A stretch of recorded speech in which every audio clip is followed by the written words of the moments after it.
Chapter 1. The Perfect Wedding Morning. Silk whispered against Elena Martinez's golden skin as she stepped into her dream wedding gown, each delicate pearl button a promise of forever.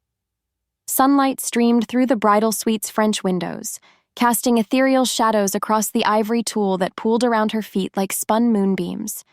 Her heart hammered a symphony of pure bliss as her best friend Maria fastened the final clasp of her grandmother's diamond necklace.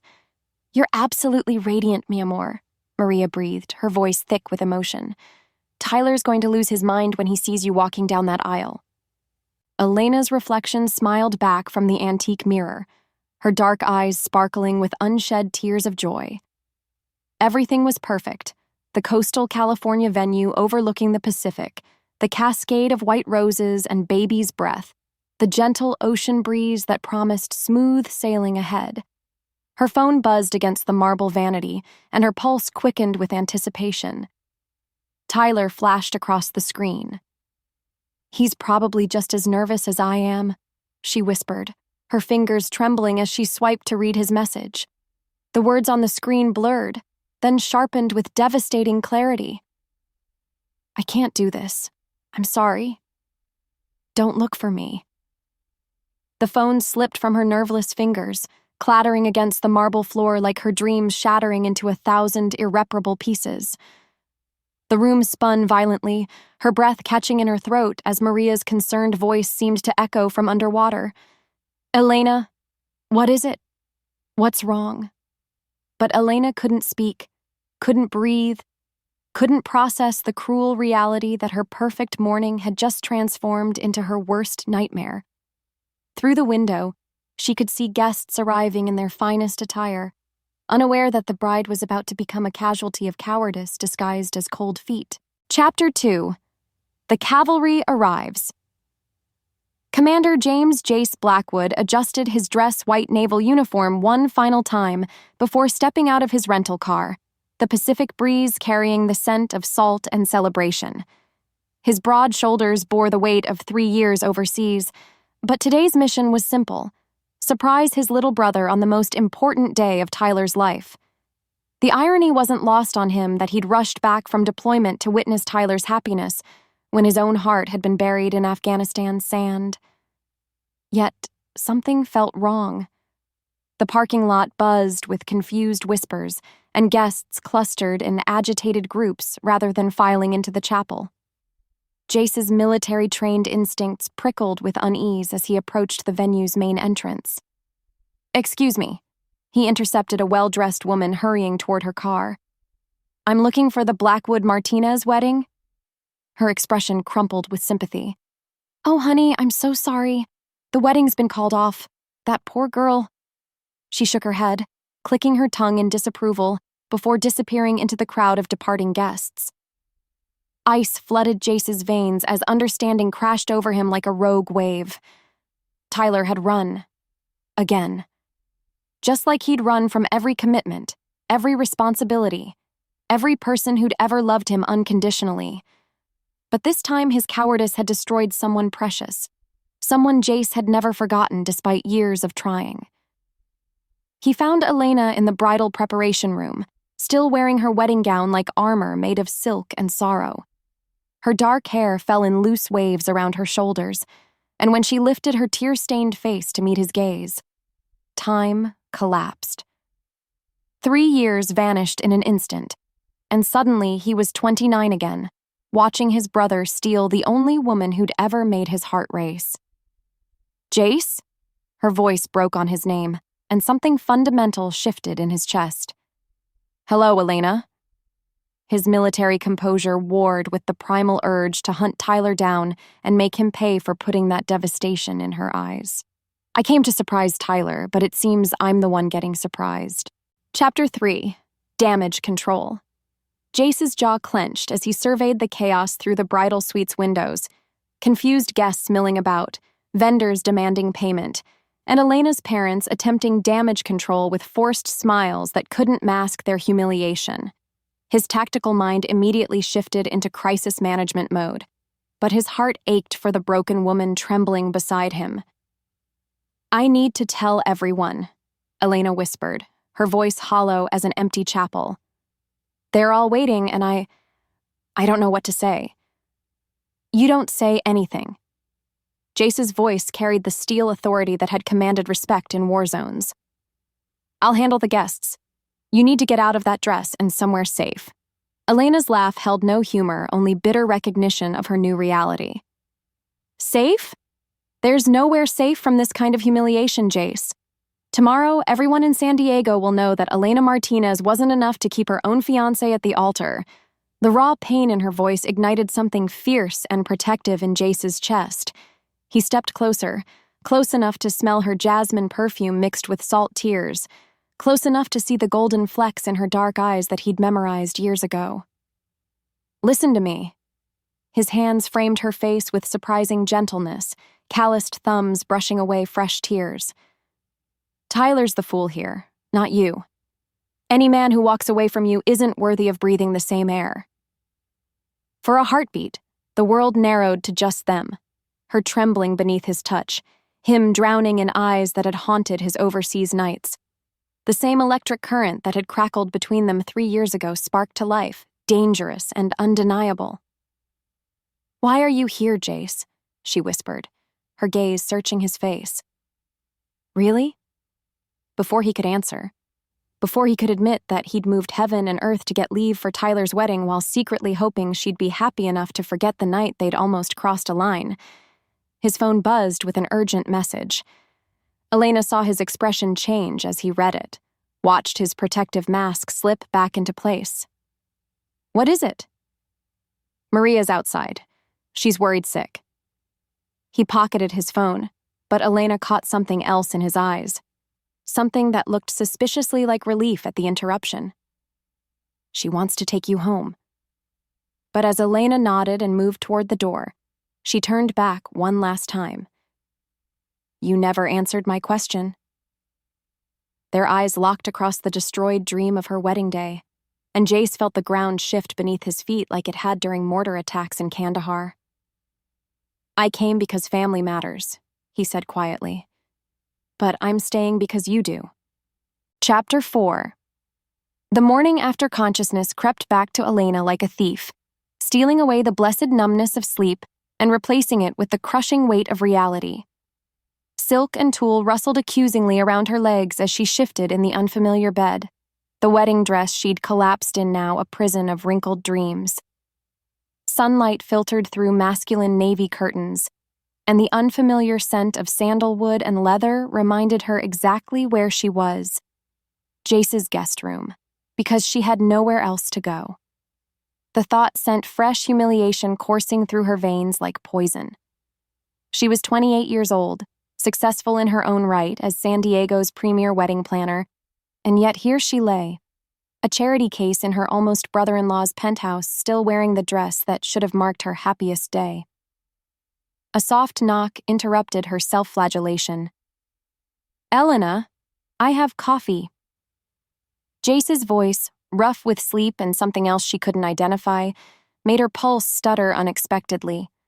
She sat up quickly, immediately regretting the movement as her head spun from yesterday's emotional carnage.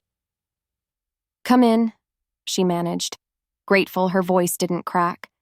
The door opened to reveal Jace in civilian clothes, dark jeans that hugged his powerful thighs and a simple white t-shirt that stretched across shoulders broader than she remembered.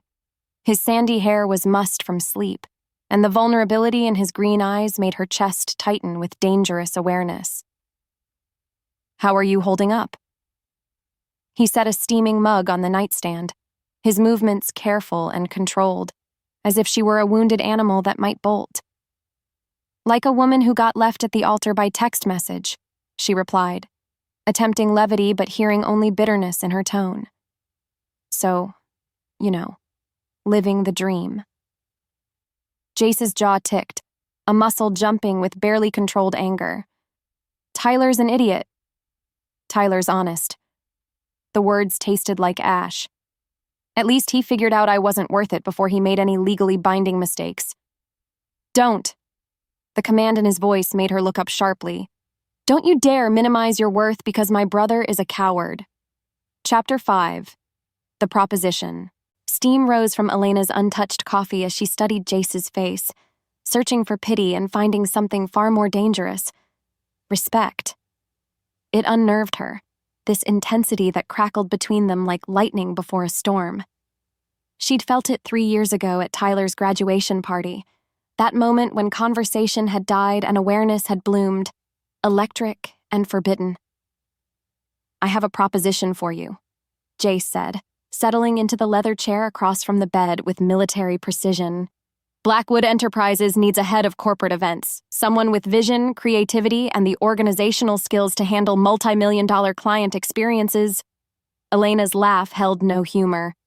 "Are you seriously offering me a job out of pity because your brother? This has nothing to do with Tyler." Jace's interruption cut through her protest like a blade. "I've been following your work, Elena. The Henderson wedding last spring?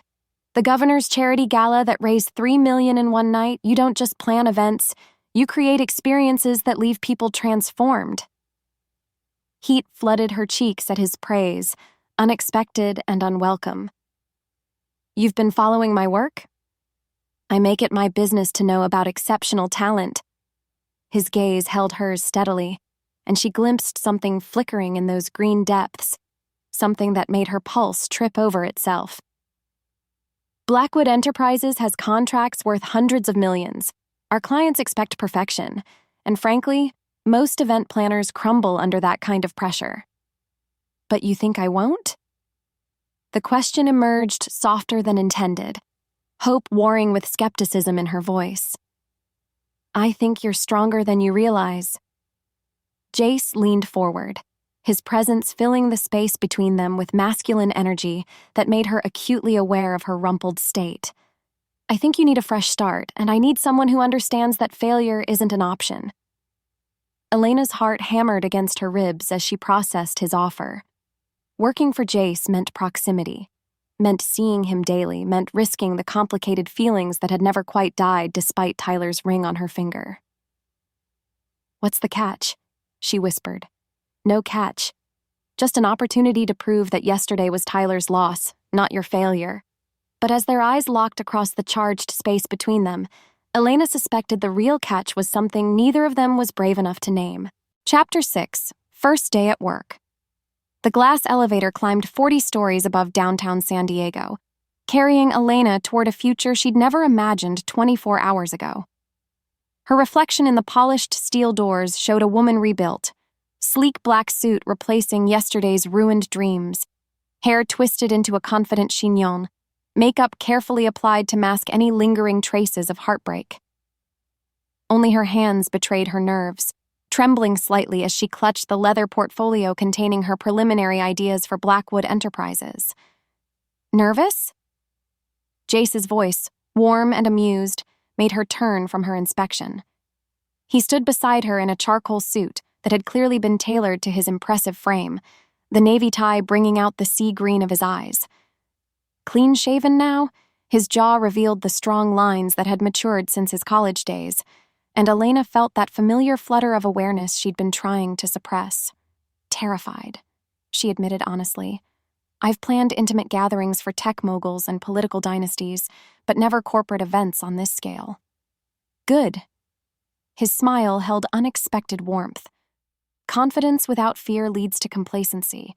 Fear without confidence leads to paralysis. You have both.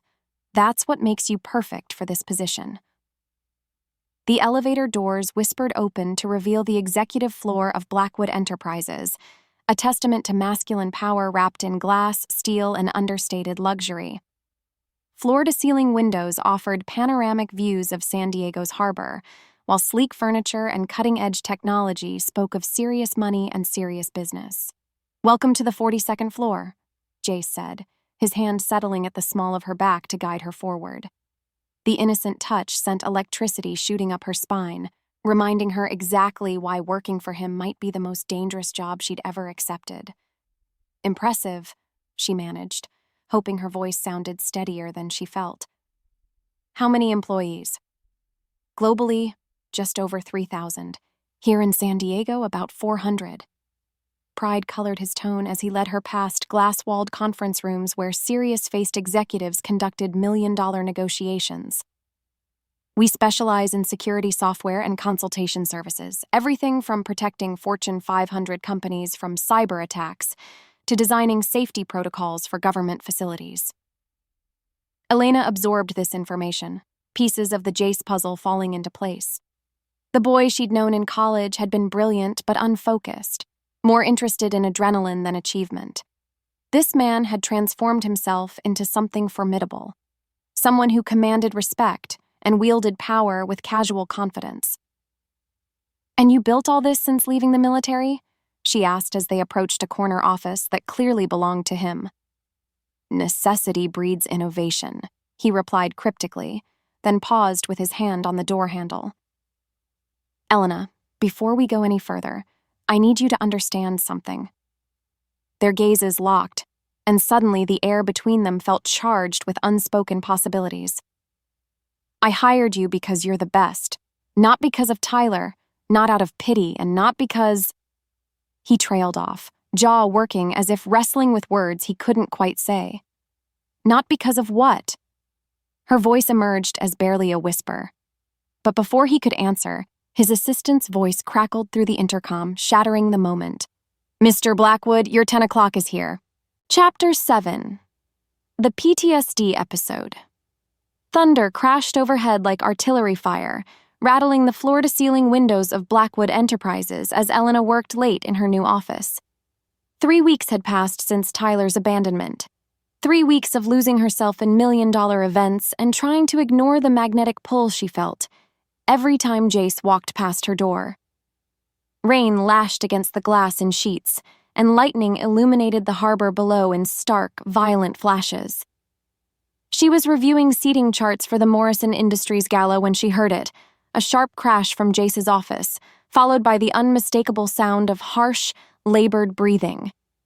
Every instinct screamed at her to respect his privacy, but something deeper, something primal and protective propelled her from her chair. "Jace?" She knocked softly on his door, which stood slightly ajar. "Are you okay?" Silence. Then another crash, and what sounded suspiciously like a grown man trying to muffle his own gasps. Elena pushed the door open without permission, and her heart shattered at the sight before her. Jace sat on the floor behind his massive desk, back pressed against the wall, his powerful frame shaking as if he were freezing. His usually immaculate hair was disheveled, his white shirt damp with perspiration, and his green eyes stared at something only he could see. "Get down," he whispered hoarsely, his voice carrying the authority of command even in his vulnerable state. "Incoming mortar fire. Get down, Martinez. That's an order." Martinez. He thought she was one of his soldiers. Without hesitation, Elena dropped to her knees beside him, her skirt pooling around her legs as she reached for his clenched fists. "Jace, you're safe. You're in San Diego, in your office. There's no mortar fire, just thunder." Can't breathe." His chest rose and fell rapidly, hyperventilation stealing his composure. "They're all dead because of me. Rodriguez, Martinez, Thompson, all dead because I made the wrong call." Elena's throat tightened with unshed tears, but she forced her voice to remain calm and steady. "Listen to my voice, Jace. You're Commander James Blackwood, and you're safe in your office at Blackwood Enterprises. It's Thursday, October 15th, and there's a storm outside, but you're safe." Her hands covered his, her thumbs tracing gentle circles over his knuckles as she anchored him to the present. "Tell me 5 things you can see." His gaze gradually focused on her face, confusion replacing the haunted emptiness. "Elena?" "5 things you can see," she repeated softly. "Start with me." "You." His voice cracked on the word. Your eyes. So dark, like coffee. Your hands on mine." He swallowed hard, chest still heaving but less frantically. "The rain on the windows, my desk, the photo of my unit." "Good. Now 4 things you can hear. Thunder, rain, your voice." He paused, listening intently. "My heartbeat. God, It's so loud. 3 things you can touch. His fingers turned in hers, suddenly gripping her hands like lifelines. Your skin. So warm. The carpet under my legs. The wall behind my back. 2 things you can smell. Your perfume. Jasmine. His breathing was slowing, becoming more controlled. Coffee. There's always coffee in this building. 1 thing you can taste. Copper. Fear. He closed his eyes, shame washing over his features. I'm sorry you saw that. Elena's heart ached for this strong, proud man who carried invisible wounds that ran deeper than any physical scar. Don't apologize for surviving, Jace. Don't ever apologize for that.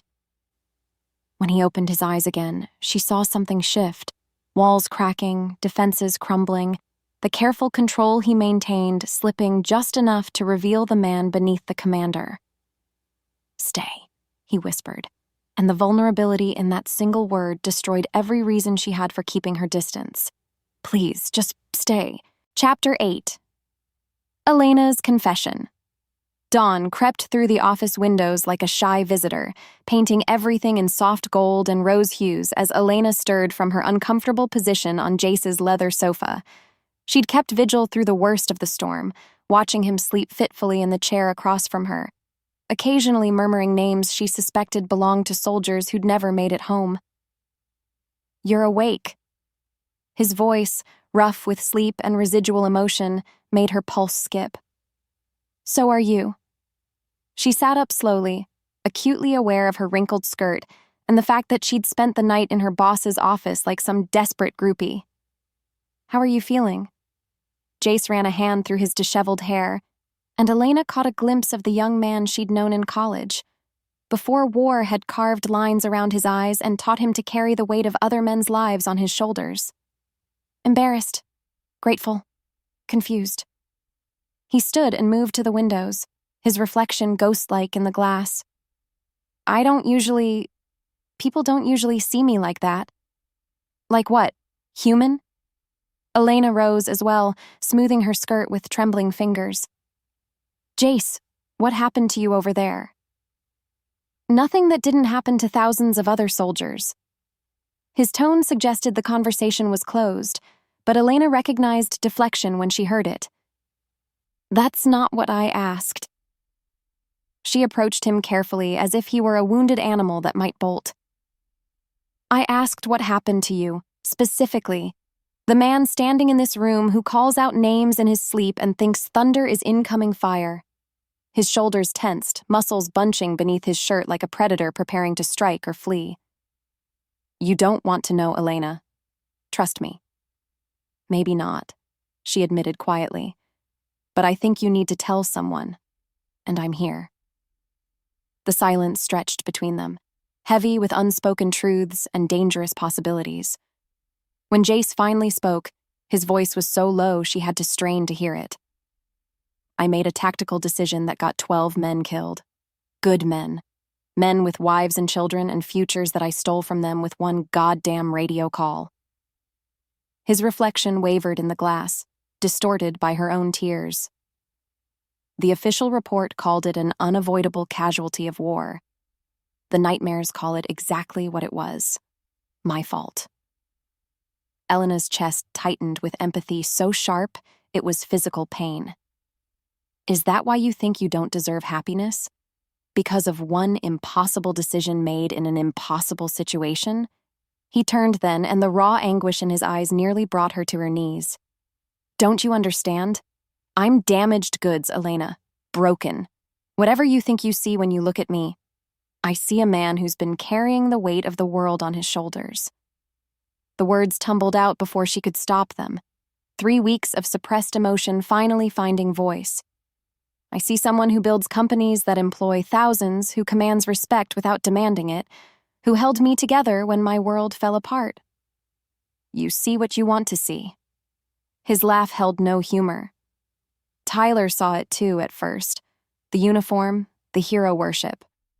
But when the reality hits, the nightmares, the flashbacks, the fact that I'll never be normal, Tyler saw a brother he could manipulate and use. Elena stepped closer, drawn by his pain despite every logical reason to maintain distance. Do you want to know what I really see when I look at you? Elena. I see the man who should have been at that altar. The confession hung between them like a bridge neither could cross nor ignore, and Elena watched something fundamental shift in Jace's expression: surprise, hope, and a hunger that made her pulse race with dangerous anticipation. Chapter 9. Working Late. The Blackwood Enterprises building had emptied hours ago, leaving only security guards and the soft hum of computers maintaining their digital vigil. Elena's office glowed with the warm light of her desk lamp as she spread vendor contracts across her mahogany workspace, trying to lose herself in seating arrangements and menu selections, rather than think about the confession that had slipped from her lips that morning. I see the man who should have been at that altar. God, what had she been thinking? Jace was her boss, Tyler's brother, and she was barely a month past being left at the altar. The last thing either of them needed was the complication of whatever this electric current between them might become. Burning the midnight oil again? His voice from her doorway made her look up, and her breath caught at the sight of him. He'd loosened his tie and rolled up his shirt sleeves, revealing strong forearms marked with faint scars that spoke of battles she couldn't imagine. In his hands, he carried 2 steaming containers that smelled like heaven. Thai food from that place on 5th Street, he said, settling into the chair across from her desk as if this were perfectly normal. Figured you might be hungry? Elena's stomach chose that moment to growl audibly, and she realized she'd forgotten to eat again, a habit that had developed since Tyler's abandonment. You didn't have to. When's the last time you had a real meal?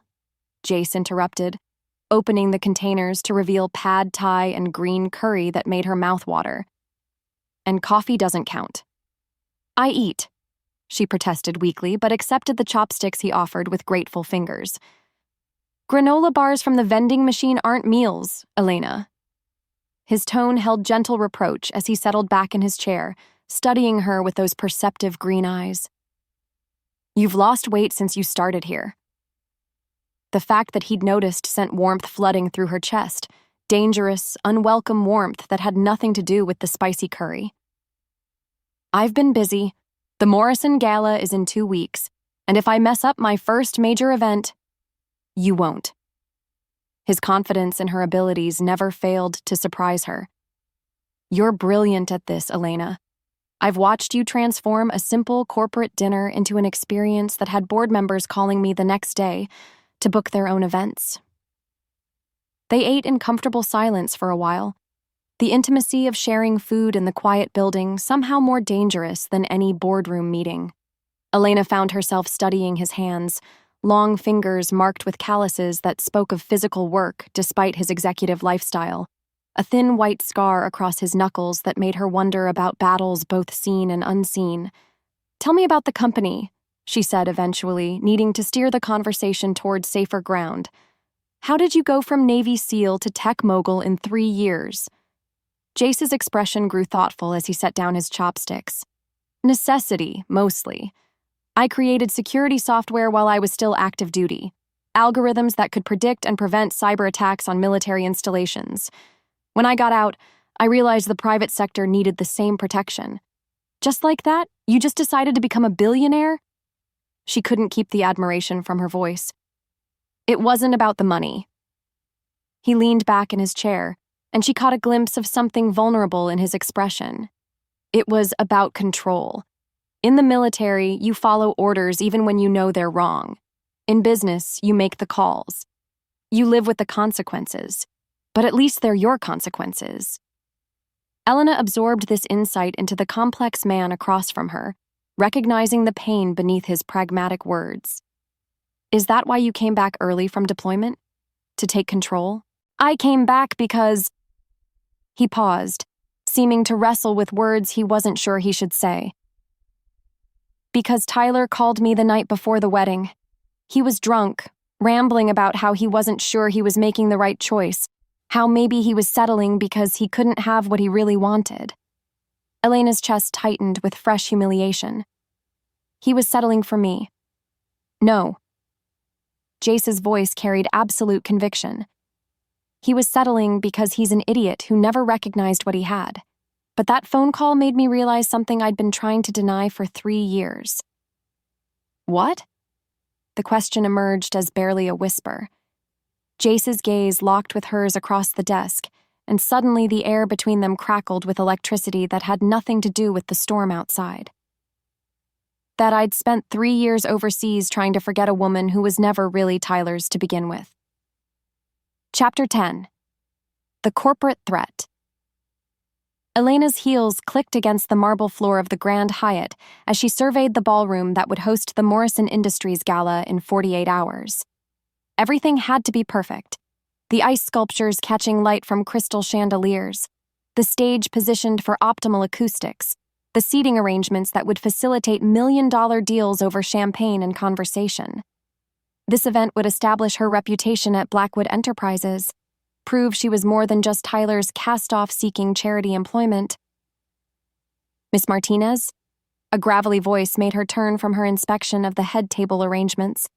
The man approaching wore an expensive suit that couldn't disguise his predatory nature, shark eyes and a face that suggested he'd clawed his way to whatever success he'd achieved.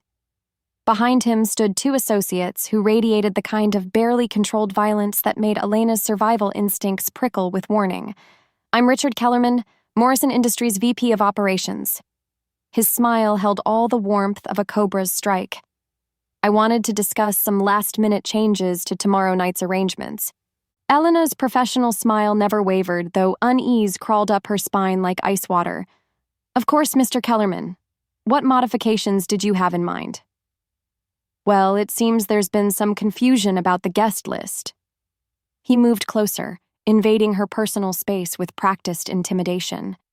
Certain individuals who should have been invited seem to have been overlooked. "I worked directly from the list approved by Mr. Morrison himself," Elena replied carefully, recognizing the power play but unsure of its purpose. "If there are additional guests, I'm happy to accommodate them, though we're already at capacity." Kellerman's laugh sent chills down her spine. "Capacity is a flexible concept, don't you think? Especially when the right people need access to important conversations." Before Elena could respond, her phone buzzed with a text from her security contact. She glanced at it quickly, her blood turning to ice as she read, "3 men asking questions about your event setup. Be careful." "I'm afraid I don't understand what you're suggesting, Mr. Kellerman." Elena stepped back, trying to maintain professional composure, while her mind raced through possible escape routes. "Perhaps you should speak directly with Mr. Morrison about any guest list concerns." "Oh, but Mr. Morrison doesn't need to know about our little arrangement." Kellerman's voice dropped to a whisper that somehow carried more menace than shouting.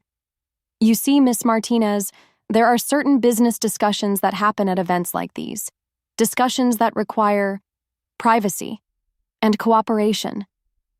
Elena's phone rang, Jace's name flashing on the screen like a lifeline. She answered without hesitation, her voice steady despite the fear coursing through her veins. "Jace, I'm at the Hyatt reviewing final preparations." "Get out, now!" His voice carried the sharp command of military authority. "Kellerman isn't who you think he is, and whatever he's asking for, the answer is no." Kellerman's expression shifted from predatory confidence to cold fury as he realized his leverage had just evaporated. "Hang up the phone, Miss Martinez. We're not finished discussing arrangements." "Actually, we are." Elena straightened to her full height, channeling every ounce of strength Tyler's abandonment had forced her to develop. "The Morrison Industries Gala will proceed exactly as planned, with the guest list approved by Mr. Morrison. If you have concerns, I suggest you take them up with Blackwood Enterprises' legal department." But as she turned to leave, Kellerman's hand shot out to grip her wrist with bruising force, and Elena realized this conversation was about to become something far more dangerous than corporate manipulation. Chapter 11. Victory and Celebration. The Morrison Industries Gala unfolded like a symphony of success, each element Elena had orchestrated combining to create an evening that would be talked about in San Diego's business circles for months to come. Crystal chandeliers cast ethereal light over conversations worth millions, while the string quartet she'd personally auditioned provided the perfect backdrop for deal-making and networking. Even the attempted sabotage by Kellerman's associates had been thwarted. Jace's security team had quietly escorted the uninvited guests from the premises before they could disrupt the carefully choreographed event. Elena moved through the ballroom like a conductor guiding her orchestra, ensuring champagne glasses never emptied and conversations flowed as smoothly as the silk gown that hugged her curves. She'd chosen the midnight blue dress specifically for tonight. Elegant but approachable, professional yet undeniably feminine. The appreciation in Jace's eyes when he'd first seen her had made the extravagant purchase worthwhile. "Elena!" Mrs. Morrison approached with enthusiasm that couldn't be manufactured, her diamond jewelry catching the light as she gestured expansively. "This evening has exceeded every expectation. The ice sculptures are magnificent, the acoustics are perfect, and somehow you've managed to seat my husband's biggest competitors at the same table without bloodshed. Strategic placement and excellent wine selection," Elena replied with a smile that finally felt genuine. "Sometimes the right Bordeaux can broker peace better than any diplomat." "My husband wants to discuss booking you for our annual shareholders meeting," Mrs. Morrison continued, pressing a business card into Elena's hands. "Whatever Blackwood is paying you, we'll double it." Elena's heart soared with professional triumph, but before she could respond, she felt familiar warmth at her back as Jace appeared beside her. "I'm afraid Ms. Martinez is exclusively contracted to Blackwood Enterprises," he said smoothly, his hand settling possessively at the small of her back. "But I'm sure we can arrange something mutually beneficial for future events." Mrs. Morrison's knowing smile suggested she recognized undercurrents that had nothing to do with business contracts. "Of course, well, Elena, you've outdone yourself tonight, truly spectacular." As Mrs. Morrison disappeared into the crowd, Elena became acutely aware of Jace's touch, the heat of his palm burning through the silk of her dress. They stood at the edge of the ballroom, partially hidden by an elaborate floral arrangement, and suddenly the success of the evening felt secondary to the electricity crackling between them. "You were incredible tonight," Jace murmured, his breath warm against her ear. "Watching you handle Kellerman's threats, then turn around and orchestrate this." He gestured at the elegant chaos surrounding them. "You're extraordinary, Elena." The praise sent warmth flooding through her chest, more intoxicating than the champagne she'd been sipping throughout the evening. "We make a good team," she managed, her voice huskier than intended. "Yes," he agreed, his fingers tracing small circles against her back. "We do."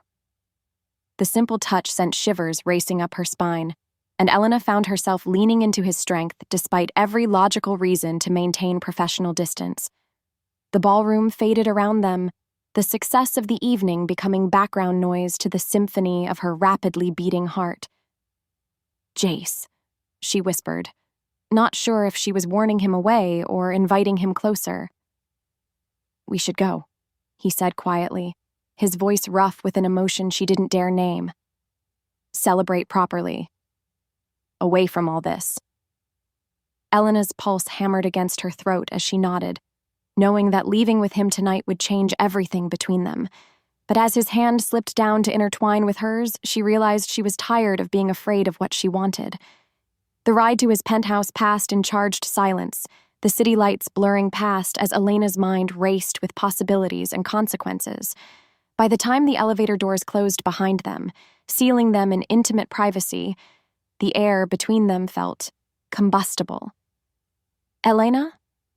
Her name on his lips sounded like a prayer and a plea, and when she turned to face him, the hunger in his green eyes made her knees weak with anticipation. But before either could cross the line they'd been dancing around for weeks, his phone buzzed with an urgent message that made his expression shift from desire to deadly focus. "What is it?" she asked, though part of her feared the answer would shatter this perfect moment. "Kellerman wasn't working alone," Jace said grimly, his protective instincts overriding everything else. "And now they know exactly how important you are to me." Chapter 12. The Morning of Reckoning. Sunlight streamed through the floor-to-ceiling windows of Jace's penthouse, painting golden stripes across the rumpled silk sheets where Elena lay watching him sleep. His face, finally peaceful in unconsciousness, bore none of the tension that had defined their evening after Kellerman's threatening message. They'd talked until dawn about security protocols and corporate espionage, the charged moment in the elevator dissolving into practical concerns about her safety. Nothing had happened, and yet everything had changed. The realization hit her like ice water as she slipped quietly from his bed, still wearing the midnight blue gown that now felt like evidence of her poor judgment. She was Elena Martinez, the woman who'd been left at the altar barely 6 weeks ago, and here she was waking up in her ex-fiancé's brother's bed, having spent the night in his arms fully clothed, yet somehow more intimate than any physical encounter. What was she doing? Panic clawed at her chest as she gathered her clutch and shoes, moving silently toward the door. This was rebound behavior at its most destructive, attaching herself to the first man who'd shown her kindness after Tyler's betrayal. Worse, she was potentially destroying the only job that offered her financial independence and professional respect. Leaving without saying goodbye? Jace's voice, rough with sleep, made her freeze at the threshold. Elena turned slowly, her heart clenching at the sight of him propped against the headboard, morning light highlighting the muscled planes of his chest beneath the white t-shirt he'd worn to sleep. His green eyes held no judgment, only a quiet intensity that made her feel transparent. "This was a mistake," she whispered, the words tasting like poison on her tongue. "Last night, whatever this is between us, it can't happen, Jace." "Why?" He rose from the bed with fluid grace, approaching her like she was a frightened animal that might bolt. "Because of Tyler? Because I'm your boss? Or because you're scared?" "All of the above." Her laugh held no humor, only bitter recognition of her own cowardice. "I'm not ready for this. For you. I don't even know who I am anymore without someone else defining me." Jace stopped just out of reach, and she could see the careful control he was exerting over himself. "So figure it out. But don't run from something real, because the timing isn't perfect." "Real?" Elena's voice cracked on the word. "Jace, I was supposed to marry your brother 6 weeks ago. 6 weeks. Do you honestly think I'm capable of making rational decisions about relationships right now?" "I think you're stronger than you give yourself credit for." His voice carried absolute conviction. "I think you know the difference between settling for what's convenient and recognizing what's right." The tenderness in his tone nearly broke her resolve, but Elena forced herself to step backward, toward the door and away from the dangerous warmth of his presence. "I can't be your project, Jace. Your charity case or your way of proving you're better than Tyler. I need to figure out who Elena Martinez is when she's not defined by which Blackwood brother wants her." Pain flashed across his features so quickly she almost missed it, but his voice remained steady. "Is that what you think this is? Charity?" "I don't know what this is," she admitted, her hand finding the door handle behind her. "And that's exactly the problem." She fled then, leaving behind the scent of sandalwood and leather, the memory of sleeping safely in his arms, and the devastating look of hurt that had replaced the warmth in his eyes. By the time the elevator reached the lobby, tears were streaming down her cheeks, and Elena couldn't decide if she was crying for what she'd just walked away from or for the broken woman who was too afraid to reach for what she actually wanted. Chapter 13. Trying to stay professional. The Blackwood Enterprises offices hummed with their usual Monday morning energy, but Elena felt like an actress playing a role she'd never auditioned for. The consummate professional who definitely hadn't spent Saturday night in her boss's arms, definitely hadn't fled his penthouse like Cinderella after midnight, and definitely wasn't dying inside every time their paths crossed in the hallway. She'd arrived early, hoping to avoid the charged encounters that had defined their working relationship, but Jace's presence seemed to permeate the building itself. His cologne lingered in the elevator, his voice carried from conference rooms, and twice she'd caught herself staring at his office door like a lovesick teenager. "Girl, you look like death warmed over," Maria announced, settling into the chair across from Elena's desk with the determination of a woman on a mission. And don't even think about telling me you're fine because I've known you since college and you've never been good at lying. Elena didn't look up from the vendor contracts she was pretending to review. I'm fine. Uh-huh. Maria's tone suggested she wasn't buying it for a second. Is this about the fact that half the office is whispering about you leaving the Morrison Gala with Mr. Tall, dark, and brooding? Or about the way you've been jumping out of your skin every time someone mentions his name? Heat flooded Elena's cheeks as she realized their departure hadn't been as discreet as she'd hoped. People are talking? Honey, when the ice queen of corporate events leaves her own successful gala on the arm of the notoriously single CEO, people notice. Maria leaned forward conspiratorially. The question is, what exactly happened after you left? Nothing happened. The lie felt hollow even to Elena's own ears. We discussed security concerns about the Kellerman situation and I went home. Maria's perfectly sculpted eyebrow arched skeptically. Security concerns that required you to spend the night at his penthouse? Elena's head snapped up so quickly she felt dizzy. How did you... Security cameras in the parking garage, Elena. Plus, you're wearing the same jewelry from Saturday night. Your makeup is too perfect for someone who went home and slept, and you've been checking your phone every 30 seconds like you're waiting for a call that's never going to come. Before Elena could formulate a defense, her office door opened to admit Jace himself, looking devastatingly professional in a charcoal suit that emphasized his broad shoulders. His green eyes met hers for just a moment, long enough for her to see the careful neutrality he was maintaining, before shifting to Maria. Ms. Santos, good morning. Elena, I need the Morrison post-event report by noon for the board meeting. His voice was perfectly cordial, completely professional, and utterly devoid of the warmth that had characterized their late-night conversations. Elena's chest tightened with loss she had no right to feel. Of course, Mr. Blackwood. I'll have it on your desk within the hour. Excellent. Also, the Henderson Industries contract needs your review before I sign it this afternoon. He placed a manila folder on her desk, and Elena was careful not to let their fingers brush as she accepted it. But she caught the faint scent of his cologne, the same sandalwood and leather that had surrounded her in his penthouse, and her treacherous body responded with a flutter of desire she couldn't suppress. Will there be anything else? She asked, proud of how steady her voice sounded. No, thank you, Ms. Martinez. He left as abruptly as he'd arrived, leaving Elena staring at the closed door, and Maria staring at Elena with knowing sympathy. Oh, honey, Maria said softly. You're in love with him. I'm not, Elena began, but the protest died on her lips as she realized Maria was right. Somewhere between Tyler's abandonment and Saturday night's revelation, she'd fallen completely, irrevocably in love with Jace Blackwood, and she'd thrown it away because she was too scared to trust her own heart. Chapter 14. Tyler's First Contact.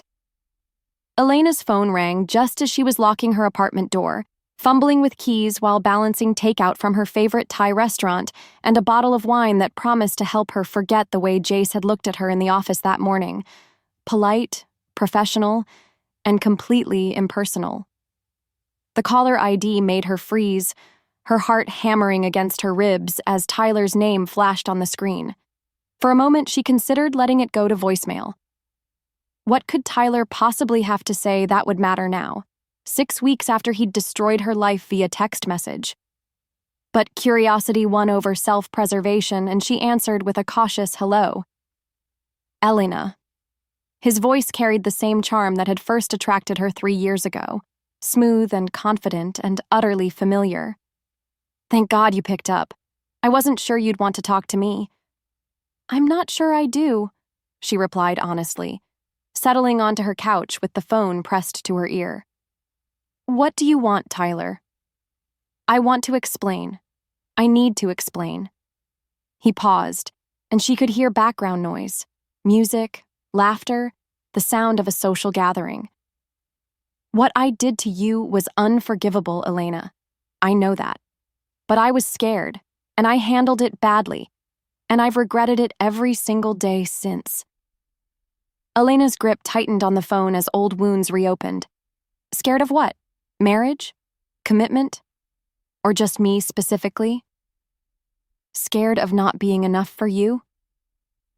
His voice dropped to that intimate tone she remembered from their quiet moments together.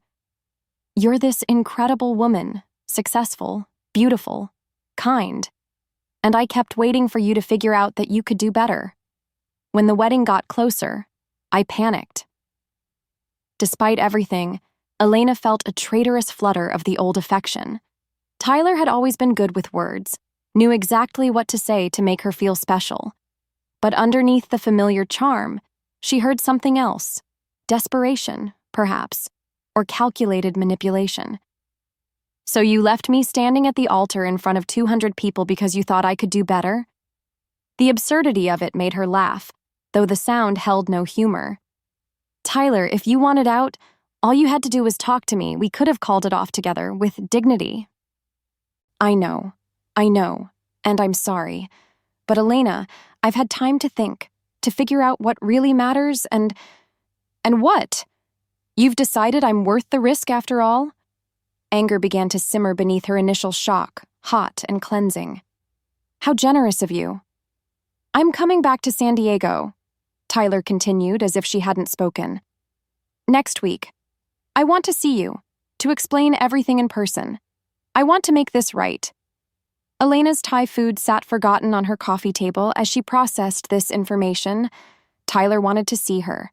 After 6 weeks of silence, of leaving her to pick up the pieces of her shattered life, he wanted to waltz back in and make things right.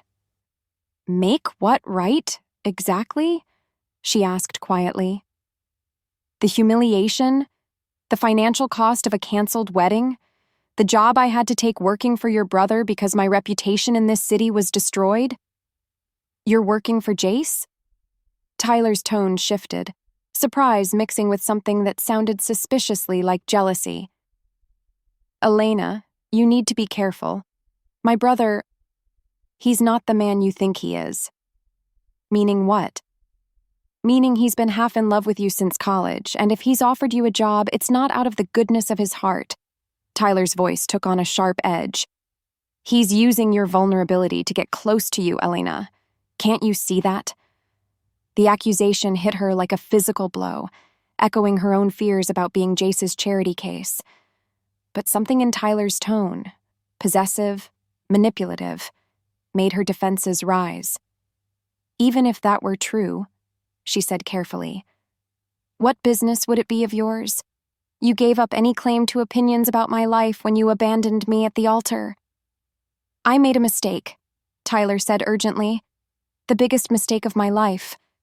But Elena, I love you. I've always loved you, and I want to fix this. I want us to try again. The line went quiet except for Elena's own ragged breathing as she absorbed his words. Tyler loved her.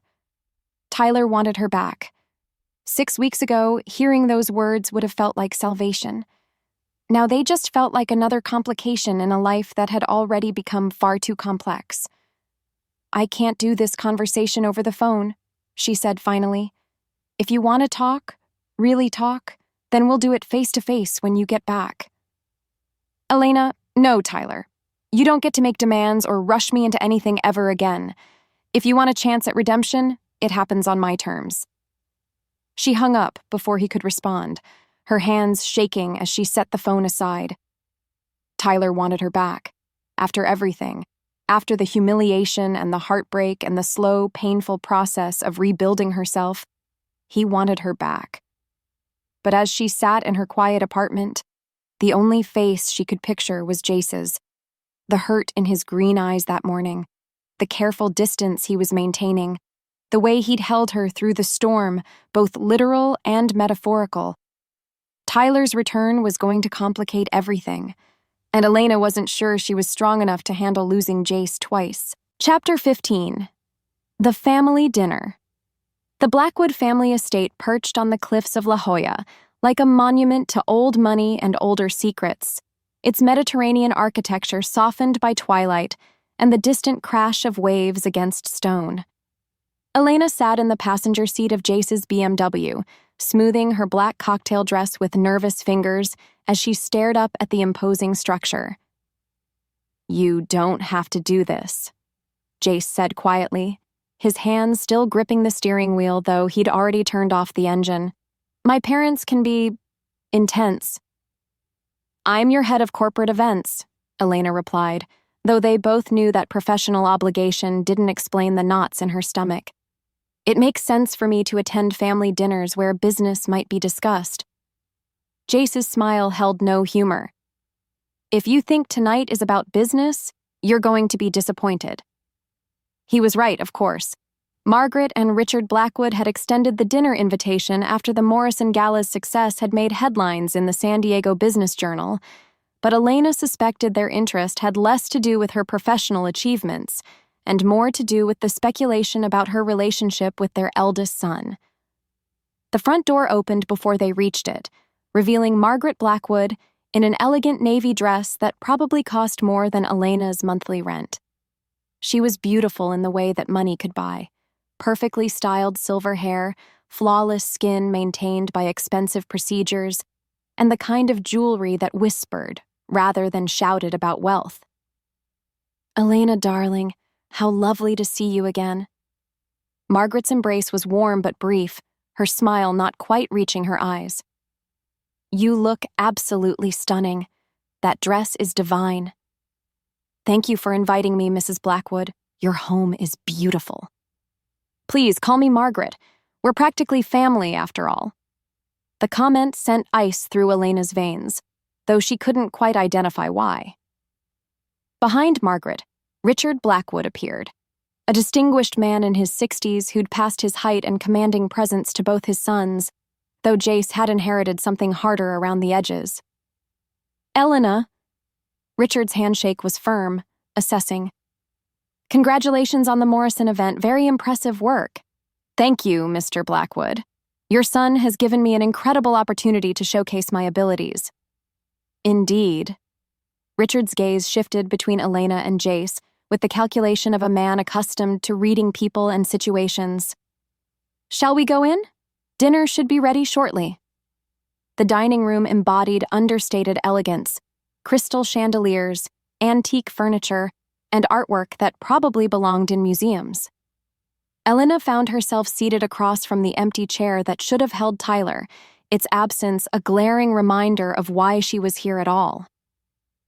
"So, Elena," Margaret began as the first course was served, "how are you adjusting to life after the wedding situation?"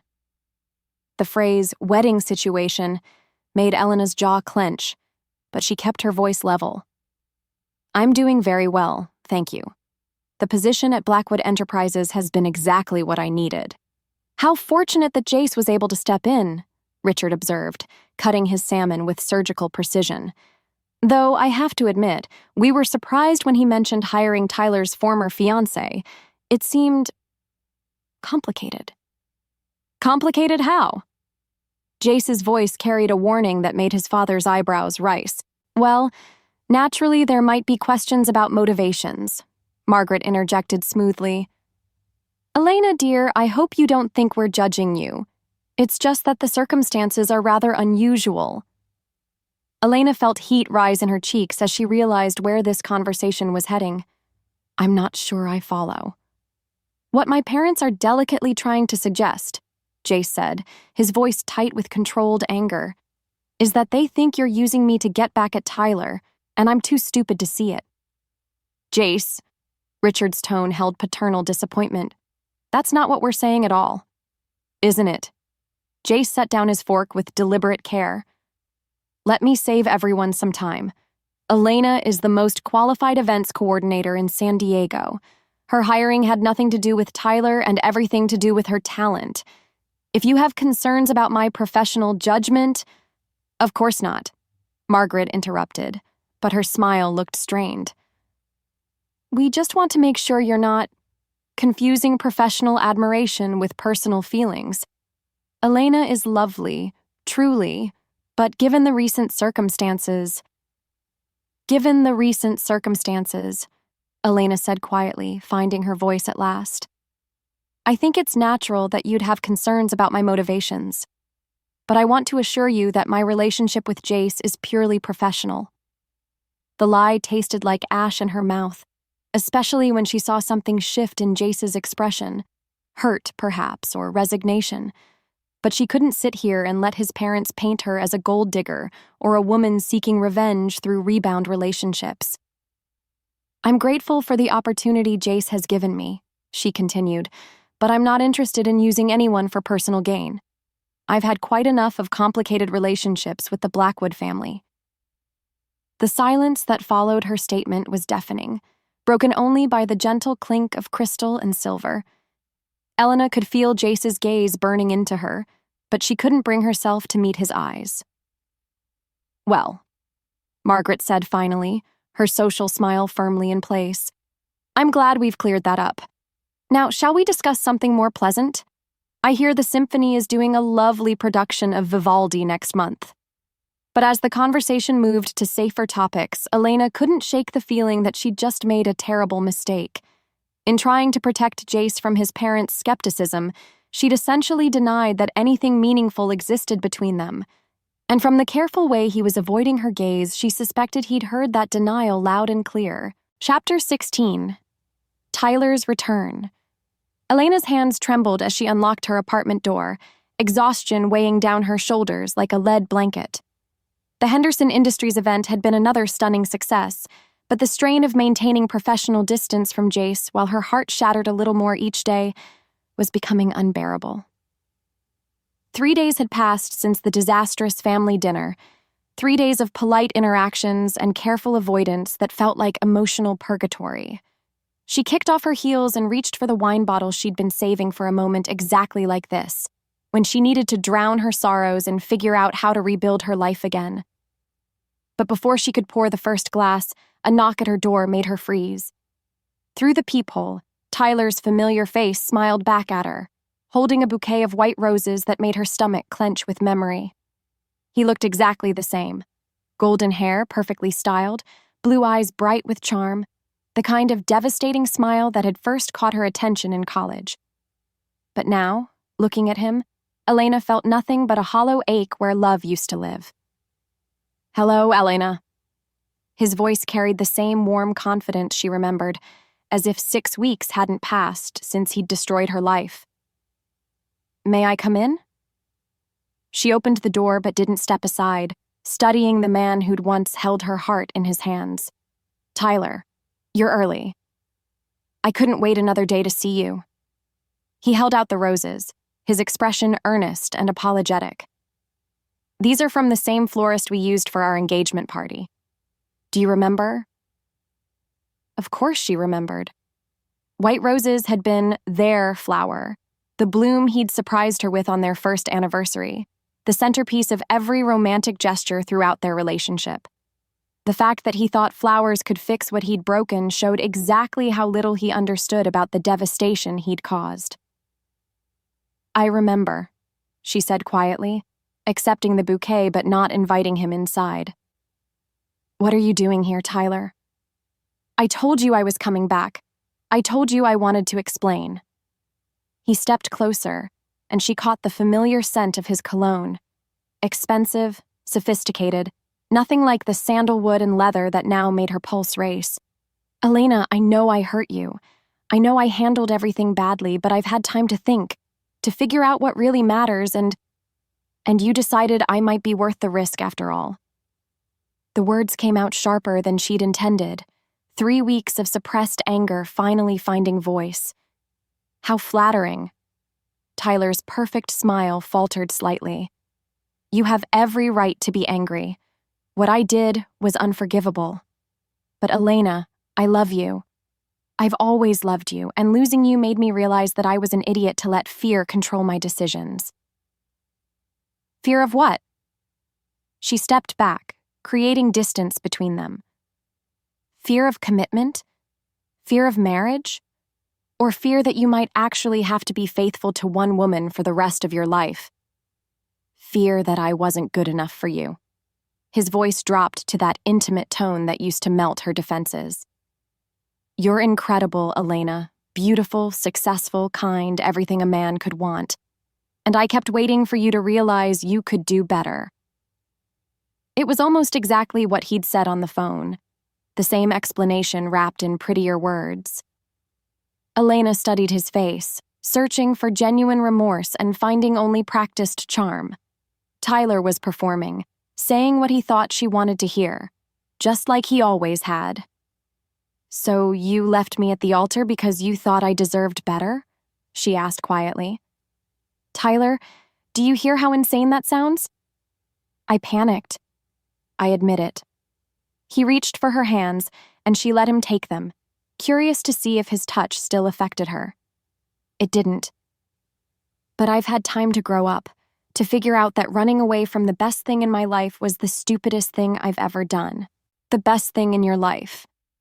Elena repeated his words thoughtfully. "Tell me, Tyler, if I was so wonderful, why did you spend our entire relationship flirting with other women?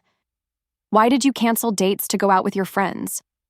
Why did you make me feel like I was competing for your attention right up until our wedding day?" Tyler's expression shifted, calculation replacing charm as he realized his romantic approach wasn't working. "I was immature. I took you for granted. But people change, Elena. I've changed." "Have you?" She pulled her hands free from his grip. "Or have you just realized that the grass isn't greener on the other side?" "What's that supposed to mean?" "It means I think you're here because whatever you left me for didn't work out." The truth hit her with crystal clarity as she spoke it. "You didn't leave me because you were scared of commitment, Tyler. You left me because you thought you had a better option. And now that option is gone, so you're back." Tyler's mask slipped entirely, revealing the entitled frustration underneath. "Fine. Yes, there was someone else.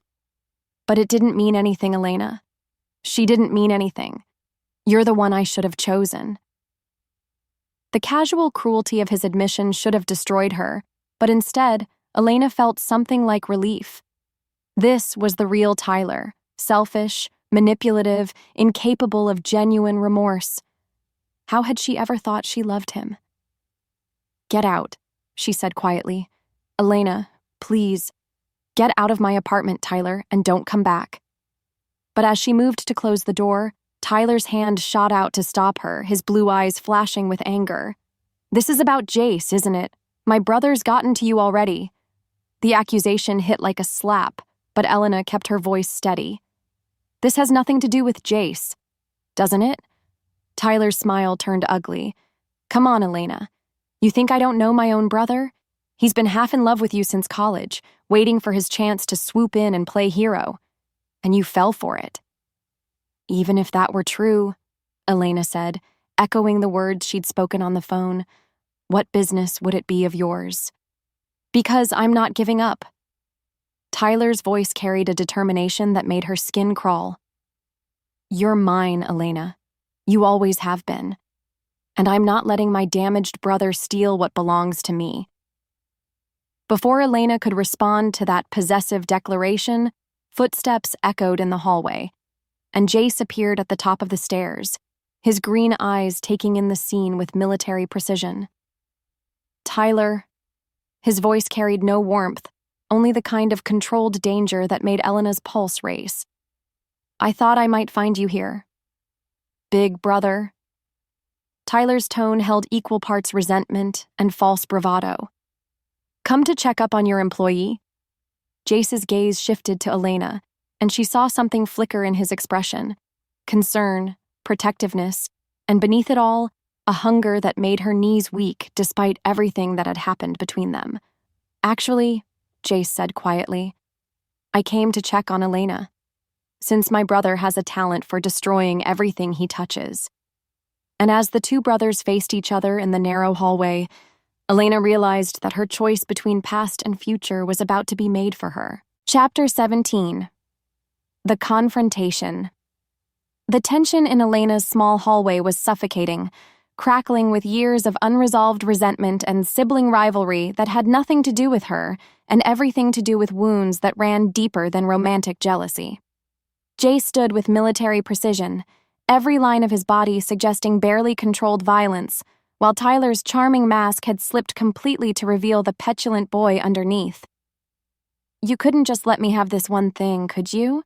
Tyler's voice carried the whine of a spoiled child denied his favorite toy. "You had to swoop in the moment I was out of the picture, playing the hero like you always do." "Like I always do?" Jace's laugh held no humor, only bitter recognition. "Tyler, I've spent my entire life cleaning up your messes. Remember Sarah Peterson in high school? Or the DUI you got in college that Dad made disappear? Or maybe the gambling debts I paid off when you were 25. Elena pressed herself against her doorframe, unwilling to flee but equally unwilling to get between two brothers whose conflict clearly predated her existence. She'd become the catalyst for an explosion that had been building for years. "That's different," Tyler protested, but his voice lacked conviction. "This is about Elena. You knew I loved her." "Loved her?" Jace's voice dropped to a whisper that somehow carried more menace than shouting. "You loved the idea of her. You loved having a beautiful, successful woman on your arm who made you look good. But you never loved Elena herself." "And you do?" Tyler's blue eyes flashed with calculated cruelty. "Come on, Jace. We both know what this is really about. You've spent your whole life wanting what I had, and now you think you can have her because I made a mistake." "The only mistake," Jace said with deadly calm, "was Elena thinking you were worth 3 years of her life." Tyler stepped closer to his brother, close enough that Elena could see the family resemblance that had once charmed her, the same bone structure, the same height. But where Jace had been hardened by war and responsibility, Tyler remained soft with privilege and entitlement. "She was going to marry me," Tyler said, his voice rising. "She chose me, not you. She stood at that altar in a wedding dress, ready to promise forever to me. What makes you think she'd want your damaged goods when she could have the real thing?" The words hit their target with devastating accuracy. Elena watched Jace flinch as if Tyler had struck him physically, saw the way his shoulders tensed and his hands clenched into fists. For a moment, she thought he might actually hit Tyler, and part of her wished he would. "You're right," Jace said quietly, and Elena's heart broke at the defeat in his voice. "She did choose you, and maybe that should tell us both something about what she really wants." "No." The word exploded from Elena's lips before she could stop it, and both brothers turned to stare at her. "No, I will not stand here and let you two fight over me like I'm some prize to be won." She stepped forward, anger giving her courage she hadn't known she possessed. "Tyler, I chose you 3 years ago because I was young and stupid and impressed by your charm. I thought love meant making myself smaller so you could feel bigger. But I know better now." Tyler's expression shifted to confident satisfaction. "Elena, I'm not finished." Her voice cut through his interruption like a blade. "You left me at the altar because you found someone you thought was better. You admitted it 5 minutes ago, so don't you dare stand here and claim you love me when we both know you only want me because you can't have me." Tyler's face flushed with anger. "That's not... and you." Elena turned to Jace, her heart clenching at the carefully neutral expression he'd assumed. "Don't you dare let him convince you that you're some consolation prize. You're the man who held me when I fell apart, who gave me a job when my reputation was in ruins, who sees me as more than just a pretty accessory to someone else's life." Jace's green eyes widened with something that might have been hope. "Elena, I'm not done." She was on a roll now, 3 weeks of suppressed emotion pouring out like water through a broken dam. "Yes, I chose Tyler once. But that was before I knew what it felt like to be with a man who puts my needs before his own ego. Before I knew what it felt like to be seen and valued and protected by someone who doesn't need me to be less so he can be more." The hallway fell silent, except for Elena's ragged breathing and the distant sound of traffic from the street below.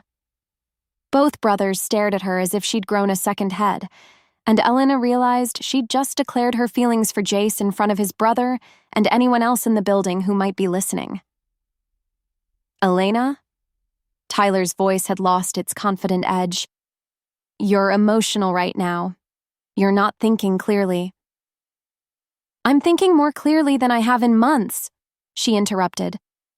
And what I'm thinking is that you need to leave. Now. Before I call security and have you escorted out. Tyler looked between Elena and Jace, clearly calculating his chances of salvaging the situation. When he spoke again, his voice carried the cold calculation of a man accustomed to getting his way through manipulation. Fine. But this isn't over, Elena. You'll realize your mistake soon enough, and when you do, I might not be available to fix it. He turned and stalked toward the stairs, but paused at the top to deliver one final blow. Enjoy my damaged brother while you can, but don't come crying to me when his nightmares and flashbacks become too much to handle. And then he was gone, leaving Elena and Jace alone in the hallway with the echo of cruel words and the weight of everything that had just been said between them. Chapter 18, The Dark Night of the Soul. Elena's apartment felt like a tomb after the brothers' departure, the silence oppressive and thick with unspoken truths. She stood in her living room, still holding Tyler's white roses, staring at the flowers that represented everything wrong with her past choices.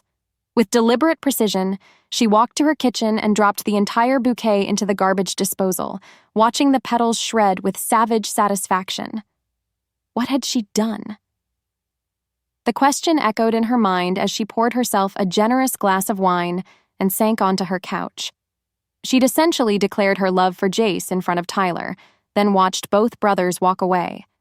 Tyler in anger, Jace in what looked suspiciously like shock. Now she sat alone with the consequences of her emotional outburst, wondering if she'd just destroyed the only meaningful relationship she'd built since Tyler's betrayal. Her phone buzzed with a text from Maria. Heard Tyler was back in town. You okay? Elena stared at the message, unsure how to answer. Was she okay? She'd just told off her ex-fiancé, confessed her feelings for his brother, and potentially ruined her professional relationship with the only man who'd ever made her feel truly valued. I think I just made the biggest mistake of my life, she typed back. Which part? Telling Tyler where to go or finally admitting you're in love with Jace? Elena's breath caught. Even Maria could see what she'd been trying to deny. Both. Neither. I don't know anymore. Want me to come over with ice cream and terrible movies? No. I need to think. But thinking was the last thing Elena wanted to do. Thinking meant acknowledging that she'd fallen completely, irrevocably in love with Jace Blackwood. Somewhere between that first night when he'd held her while she cried, and this afternoon when she'd watched Tyler's cruel words wound him. Thinking meant facing the possibility that her timing was catastrophic, her emotional state questionable, and her chances of happiness slim to none. She'd been engaged to Tyler 6 weeks ago. 6 weeks. What kind of woman fell in love that quickly after such devastating betrayal? What kind of woman jumped from one brother to another like some romantic cliché? The kind who'd never really been in love before, whispered a voice in her head that sounded suspiciously like her own common sense.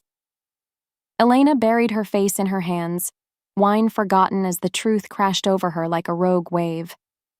She'd never loved Tyler, not really. She'd loved the idea of him, the security he represented, the way he'd made her feel chosen and special. But love? Real, deep, soul-destroying love that made you willing to risk everything? That was what she felt for Jace. That was what made her pulse race when he walked into a room, what made her feel safe in his arms during thunderstorms, what made her want to heal his wounds while letting him heal hers. That was why Tyler's abandonment had hurt her pride more than her heart, while the thought of losing Jace felt like it might actually kill her. But was it real? Or was she just rebounding from Tyler's rejection into the arms of the first man who'd shown her genuine kindness? The question tortured her as she replayed every moment with Jace, searching for signs of her own desperation rather than authentic feeling. Meanwhile, 40 floors above the city, Jace stood at the windows of his penthouse, a tumbler of whiskey untouched in his hand as he stared out at the harbor lights. Elena's words echoed in his mind like a promise and a prayer. You're the man who held me when I fell apart, who gave me a job when my reputation was in ruins, who sees me as more than just a pretty accessory to someone else's life. But Tyler's parting shot had found its mark with devastating accuracy. Enjoy my damaged brother while you can. But don't come crying to me when his nightmares and flashbacks become too much to handle. Jace closed his eyes, remembering Elena's gentle hands anchoring him during his PTSD episode, her calm voice talking him through the worst of it. She'd seen him at his most vulnerable, his most broken, and she hadn't run. But how long could that compassion last when faced with the reality of loving someone whose demons were permanent residents? He'd built his empire as much to prove his worth to himself as to anyone else, accumulated wealth and power and respect to compensate for the parts of him that war had destroyed. But Elena deserved better than a man who woke up screaming, who saw threats in shadows, who carried the weight of dead soldiers in his chest like shrapnel. Tyler was right about one thing. Jace had wanted Elena since college, had watched her fall in love with his brother with a mixture of longing and resignation that had driven him to volunteer for every dangerous deployment the Navy offered. Coming home to find Tyler had abandoned her had felt like fate offering him a second chance he didn't deserve. But what if he was just another mistake in her journey toward healing? What if his feelings for her were real, but hers for him were just gratitude and proximity and the need to feel wanted after Tyler's betrayal? The whiskey burned his throat as he finally took a drink, but it couldn't burn away the image of Elena standing in that hallway, fierce and beautiful and defending him against his brother's cruelty. She'd chosen him, at least in that moment. But would she still choose him tomorrow, next week, next year when the novelty wore off and the reality of his damage became too heavy to bear? Both Elena and Jace spent that night staring at their respective ceilings, separated by miles and doubts, but united in their certainty that they'd found something precious and their terror that they might not be strong enough to keep it. Chapter 19. The Truth About Tyler. Elena arrived at Blackwood Enterprises the next morning with shadows under her eyes and a heart full of dread, unsure how to face Jace after her emotional confession in the hallway. But his office remained empty all morning, his assistant explaining that he'd left early for meetings with investors in Los Angeles. Whether his absence was coincidental or intentional, Elena couldn't decide, but the coward in her felt grateful for the reprieve. She was reviewing catering options for the upcoming Henderson wedding when her phone rang, Tyler's name flashing on the screen like a bad omen. Elena stared at it for 3 rings before curiosity won over self-preservation. "What do you want, Tyler?" "Elena." His voice carried none of yesterday's charm, only cold calculation. "We need to talk. There are things about Jace you don't know, things that will change how you feel about him." "I told you yesterday." "This isn't about us," Tyler interrupted. "This is about protecting you from making a terrible mistake. Meet me for coffee, 1 hour. After that, if you still want me out of your life, I'll go." Elena's grip tightened on the phone. "What kind of things?" "The kind that explain why he really hired you, why he's been so eager to play hero. Meet me at Cafe Luna on 5th Street in an hour, and I'll tell you everything." The line went dead, leaving Elena staring at her phone with a mixture of dread and reluctant curiosity. What could Tyler possibly know about Jace that would matter? But even as she tried to dismiss his words as manipulation, doubt crept in like poison. Jace had hired her awfully quickly for someone who claimed it was purely professional, and he'd been watching her work long before Tyler's abandonment gave him an excuse to get close. An hour later, Elena sat across from Tyler in the trendy coffee shop, studying his face for signs of deception and finding only grim satisfaction. He'd chosen a corner table where their conversation wouldn't be overheard, and something about his posture suggested he was about to deliver information he expected would devastate her. "Thank you for coming," Tyler said, his voice lacking its usual charm. "I know you don't want to hear this, but you need to know the truth about my brother." "Which is?" Tyler pulled out his phone and scrolled to a text thread, then placed it on the table between them. "Read the messages from 3 months ago, the ones from right after your engagement announcement." Elena glanced at the screen, her heart sinking as she read Jace's words to his brother. Saw the engagement announcement in the paper. Congratulations. Elena looks beautiful as always. Thanks, man. I know you had a thing for her back in college, but you're cool with this, right? I'm happy for you both. She deserves someone who will put her first. She does. I'm going to try to be that guy. Make sure you do. Elena Martinez is the kind of woman you marry, not the kind you take for granted. Elena's chest tightened as she continued reading, seeing Jace's careful responses that revealed nothing of his true feelings. But Tyler scrolled to messages from just 2 weeks before the wedding, and these painted a different picture entirely. I think I'm making a mistake, Tyler had written. What if Elena isn't the one? What if I'm settling because she's safe? If you're having doubts, you need to figure them out before the wedding. Don't marry her if you're not sure. But what if I'm just getting cold feet? What if I'm throwing away the best thing that ever happened to me? Only you can answer that. But Elena deserves better than a husband who sees her as safe, rather than irreplaceable. You're right. God, you're always right. What would you do if you were me? And then, the message that made Elena's blood turn to ice. I'd thank God every day that a woman like Elena chose me. I'd worship the ground she walked on and never let her doubt for a second that she was precious beyond measure. But I'm not you, Tyler. I never have been. Elena stared at the phone screen, her world tilting on its axis as the implications sank in. Jace had been in love with her long before Tyler's abandonment. He'd practically encouraged Tyler to leave if he wasn't sure, knowing exactly what that would mean. Do you see it now? Tyler's voice held grim satisfaction. He wanted you to be available, Elena. He's been manipulating this situation from the beginning. That's not... Elena began, but the words died in her throat. Because wasn't it exactly what she'd feared? That Jace's interest in her was opportunistic rather than genuine? There's more, Tyler continued ruthlessly. The job offer? He'd already decided to hire you before I left. Check the corporate records. He had your employment contract drafted a week before our wedding. Elena's hands shook as she processed this information. How do you know that? Because I still have contacts at Blackwood Enterprises. Because I wanted to understand why my brother was so eager to swoop in and save you. Tyler leaned forward, his blue eyes holding what might have been genuine concern. Elena, I'm not saying this to hurt you. I'm saying it because you deserve to know the truth before you make another mistake. The coffee shop noise faded to white static as Elena struggled to breathe. Everything she thought she knew about Jace's motivations suddenly looked different through this new lens. His insistence that he'd hired her for her talent, his protectiveness, his careful courtship. What if it had all been calculated? What if she'd been his ultimate goal all along, and Tyler's abandonment had simply provided the perfect opportunity? I can see you're processing this, Tyler said gently, and for the first time since his return, he sounded like the man she'd once loved.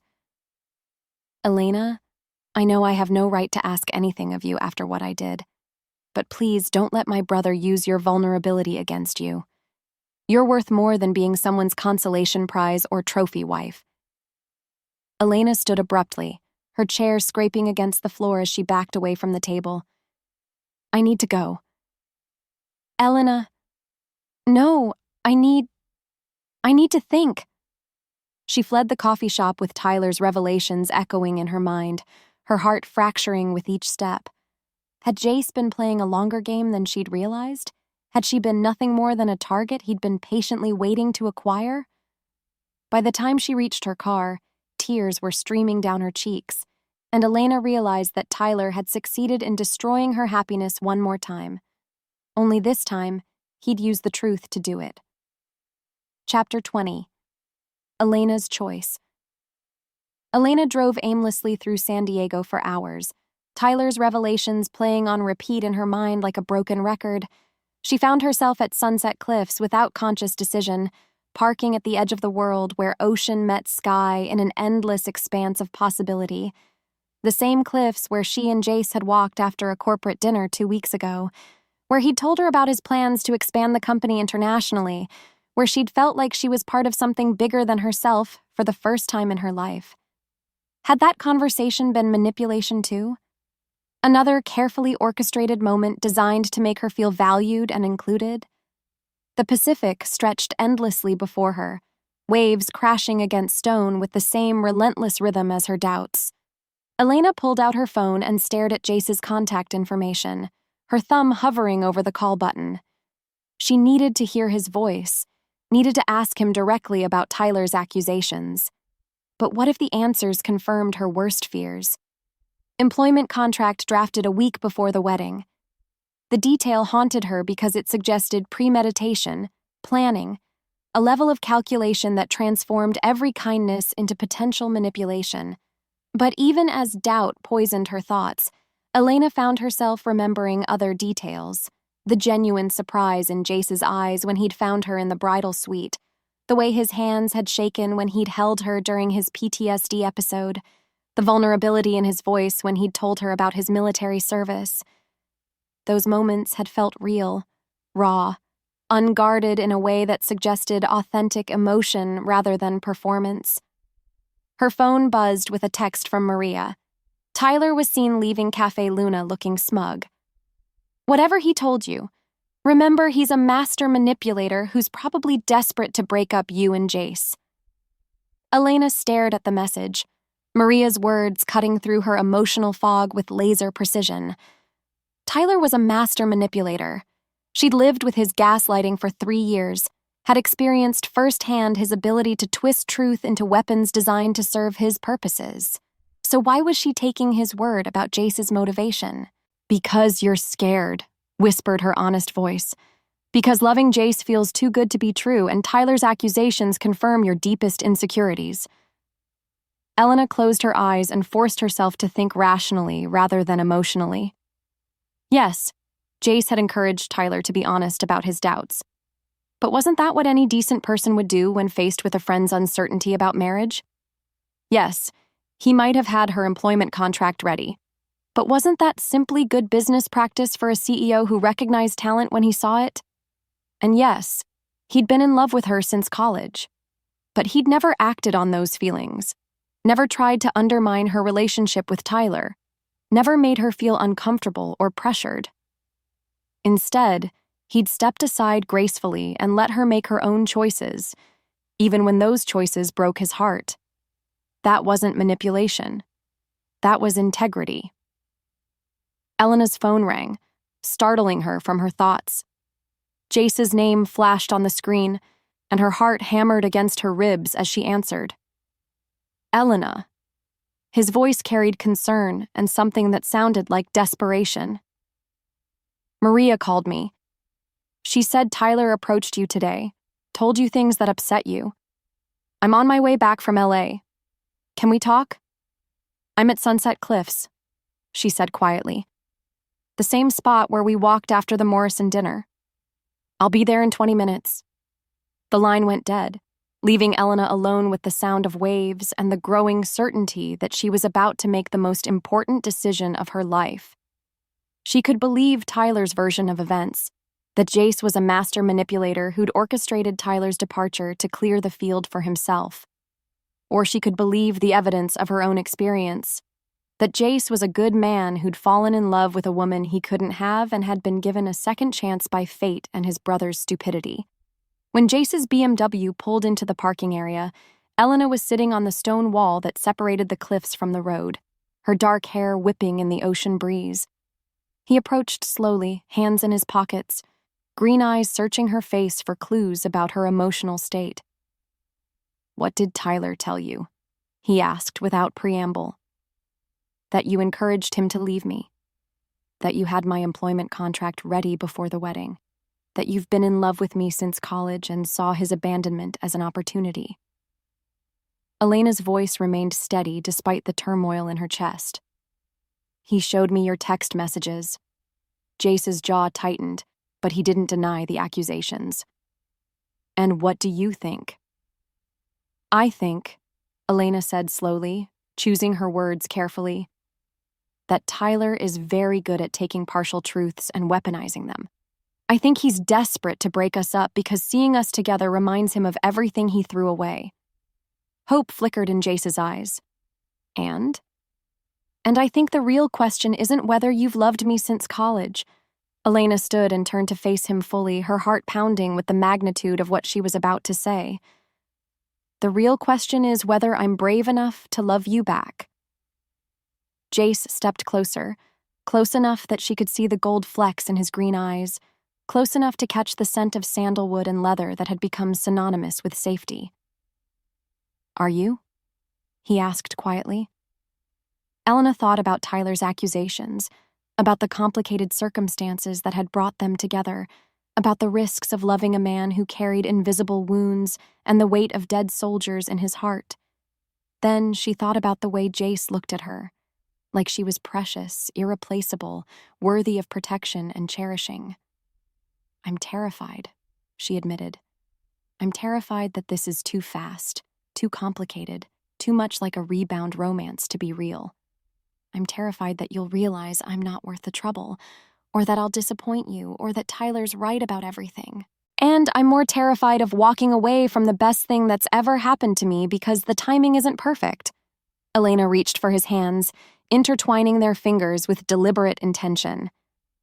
Jace, I don't care if you've loved me since college. I don't care if you had my employment contract ready. I don't care about any of Tyler's accusations because none of them change the fundamental truth. Which is that you're the man who held me when I fell apart. You're the man who gave me a job when my reputation was destroyed. You're the man who sees my worth when I can't see it myself. Elena's voice grew stronger with each word. And I'm choosing you. Not because Tyler left me, not because you're convenient or safe or available. I'm choosing you because loving you feels like coming home. Chapter 21. Jace's walls come down. The words hung in the air between them like a bridge Elena had just built with her bare hands, spanning the chasm of doubt and fear that had separated them since Tyler's return. Jace stared at her as if she were a mirage that might disappear if he moved too quickly, his green eyes bright with an emotion she couldn't quite name. Elena, he whispered, her name carrying the weight of 3 years of longing and 6 weeks of falling deeper in love than he'd thought possible. Do you know what you're saying? I'm saying I love you. The words came easier the second time, flowing from her lips like a truth that had been waiting to be spoken. I'm saying that somewhere between you holding me in my wedding dress and watching you defend me against your parents, I fell completely, irrevocably in love with you. Jace's hands tightened around hers, but his expression remained guarded, as if he were afraid to believe what he was hearing. But Tyler is my past, Elena interrupted firmly. A past I'm grateful for because it led me to you, but still just my past. You're my present, Jace. You're my future if you want to be. Want to be?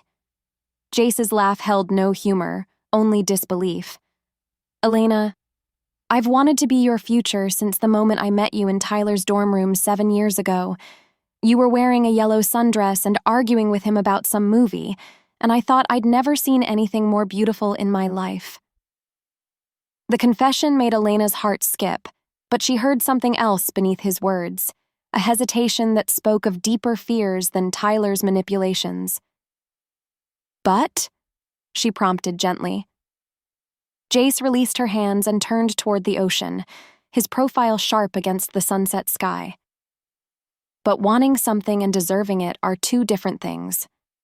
Elena, you deserve a man who can give you stability, peace, a normal life with normal problems. Not someone who wakes up screaming, who sees threats in shadows, who carries the ghosts of dead soldiers everywhere he goes. Is that what you think I want? Elena moved to stand beside him, close enough to touch, but giving him space to breathe. A normal man with normal problems? Isn't it? His voice carried years of self-doubt, the weight of believing himself too damaged for love. Tyler was right about one thing. I am broken, Elena. War broke me in ways that money and success can't fix. What happens when my PTSD gets triggered during a romantic dinner? What happens when I have nightmares that wake you up screaming? What happens when you realize that loving me means signing up for a lifetime of complications? Elena felt her heart breaking for this strong, proud man who'd convinced himself that his scars made him unworthy of happiness. She thought about her response carefully, knowing that her next words could either heal or destroy the fragile trust between them. "What happens," she said quietly, "is that I hold you through the nightmares. I learn your triggers and help you avoid them when possible, work through them when they're unavoidable. I remind you every day that you're not defined by your worst moments or your deepest wounds." Jace turned to look at her then, and she saw tears threatening in his green eyes. "You say that now." "I say that because I love you," Elena interrupted, stepping closer until she could frame his face with her hands. "All of you, Jace. Your strength and your vulnerability, your protectiveness and your pain, your nightmares and your dreams. I'm not looking for perfect. I'm looking for real. And you're the most real thing that's ever happened to me. Elena?" Her name broke on his lips like a prayer, and suddenly his walls weren't just cracking. They were crumbling entirely, leaving him exposed and vulnerable and desperate to believe her words. "I know it's fast," she continued, her thumbs tracing the sharp line of his cheekbones. "I know the circumstances are complicated. I know people will say I'm rebounding or that you're taking advantage. But I also know that what I feel for you is nothing like what I felt for Tyler. This is deeper, stronger, more terrifying, and more wonderful than anything I've ever experienced." "You're sure?" His voice was barely audible over the crash of waves. "Because once we cross this line, there's no going back. Once you're mine, Elena, I'll never let you go." The possessive declaration should have frightened her, but instead it sent heat racing through her veins like wildfire. "Promise?" Instead of answering with words, Jace kissed her. It was nothing like the careful, controlled kiss they'd shared in his penthouse weeks ago. This was desperate, claiming, full of 3 years of suppressed longing and 6 weeks of falling in love despite every logical reason to resist. Elena melted into his embrace, her hands fisting in his shirt as she kissed him back with equal hunger. When they finally broke apart, both breathless and shaking, Jace rested his forehead against hers and whispered the words that sealed their fate. "I love you, Elena Martinez. God help me. I love you more than my next breath." "Then breathe with me," she whispered back. And as the sun set over the Pacific, Elena knew she'd finally found her way home. Chapter 22. Making It Official. 6 months later, Elena stood at the same harbor view windows of Blackwood Enterprises where she'd first felt like she belonged somewhere, watching the sunset paint the San Diego skyline in shades of gold and rose. The corporate events division she now headed had exceeded every projection, landing contracts worth hundreds of millions and establishing Blackwood Enterprises as the premier destination for luxury business entertainment. But success, wonderful as it was, paled in comparison to the contentment that had settled into her bones like warm honey. She'd found her place in the world, not as someone's accessory or consolation prize, but as Elena Martinez, respected professional and beloved partner to an extraordinary man. "Working late again?" Jace's voice from behind her carried fond exasperation, and Elena smiled without turning around. "Reviewing the quarterly reports. We're up 40% from last quarter." She leaned back against his chest as his arms encircled her waist, fitting perfectly into the space that felt like it had been designed specifically for her. "I think I'm getting addicted to success." Just success. His breath was warm against her ear, sending familiar shivers down her spine. "Success and you," she admitted, turning in his arms to face the man who'd transformed from her boss into her partner into her greatest love. "Mostly you." The past 6 months had been a revelation. Jace's PTSD episodes had become less frequent as their relationship deepened, his nightmares soothed by her presence and her unwavering support. Elena had learned to recognize his triggers, to ground him during flashbacks, to celebrate the progress he made in therapy without making him feel fragile or broken. In return, he'd helped her rebuild her confidence, supported her professional ambitions, and loved her with an intensity that still took her breath away. "I have something for you," Jace said, his voice carrying a nervous edge that was unusual for a man who commanded boardrooms and multi-million-dollar negotiations with casual confidence. Elena's pulse quickened as he reached into his jacket pocket, her heart hammering against her ribs when he pulled out a small velvet box that could only contain one thing. "Elena." He dropped to one knee right there in her office, surrounded by floor-to-ceiling windows that showcased the city they'd both come to love. "6 months ago, you took a chance on a damaged soldier who thought he didn't deserve happiness. You've shown me that love isn't about being perfect. It's about being perfect for each other." Tears blurred Elena's vision as he opened the box to reveal a stunning emerald-cut diamond that caught the last rays of sunlight and threw them back in brilliant sparkles. It was nothing like the ostentatious ring Tyler had chosen. This was elegant, sophisticated, timeless, exactly what she would have picked for herself. "This isn't the same venue where Tyler left you," Jace continued, his voice steady despite the emotion in his eyes. "This isn't a reproduction of someone else's dream or an attempt to fix what he broke. This is us, Elena. This is our story, our love, our beginning." "Jace," she whispered, overwhelmed by the magnitude of the moment and the certainty in her heart. "Marry me," he said simply. "Not because Tyler left you available, not because it's convenient or expected, but because I can't imagine spending another day without knowing you'll be mine forever. Marry me because you love me and I love you, and together we're stronger than either of us ever was alone." Elena stared down at the man who'd become her anchor, her inspiration, her greatest adventure, and felt the last piece of her broken heart click perfectly into place.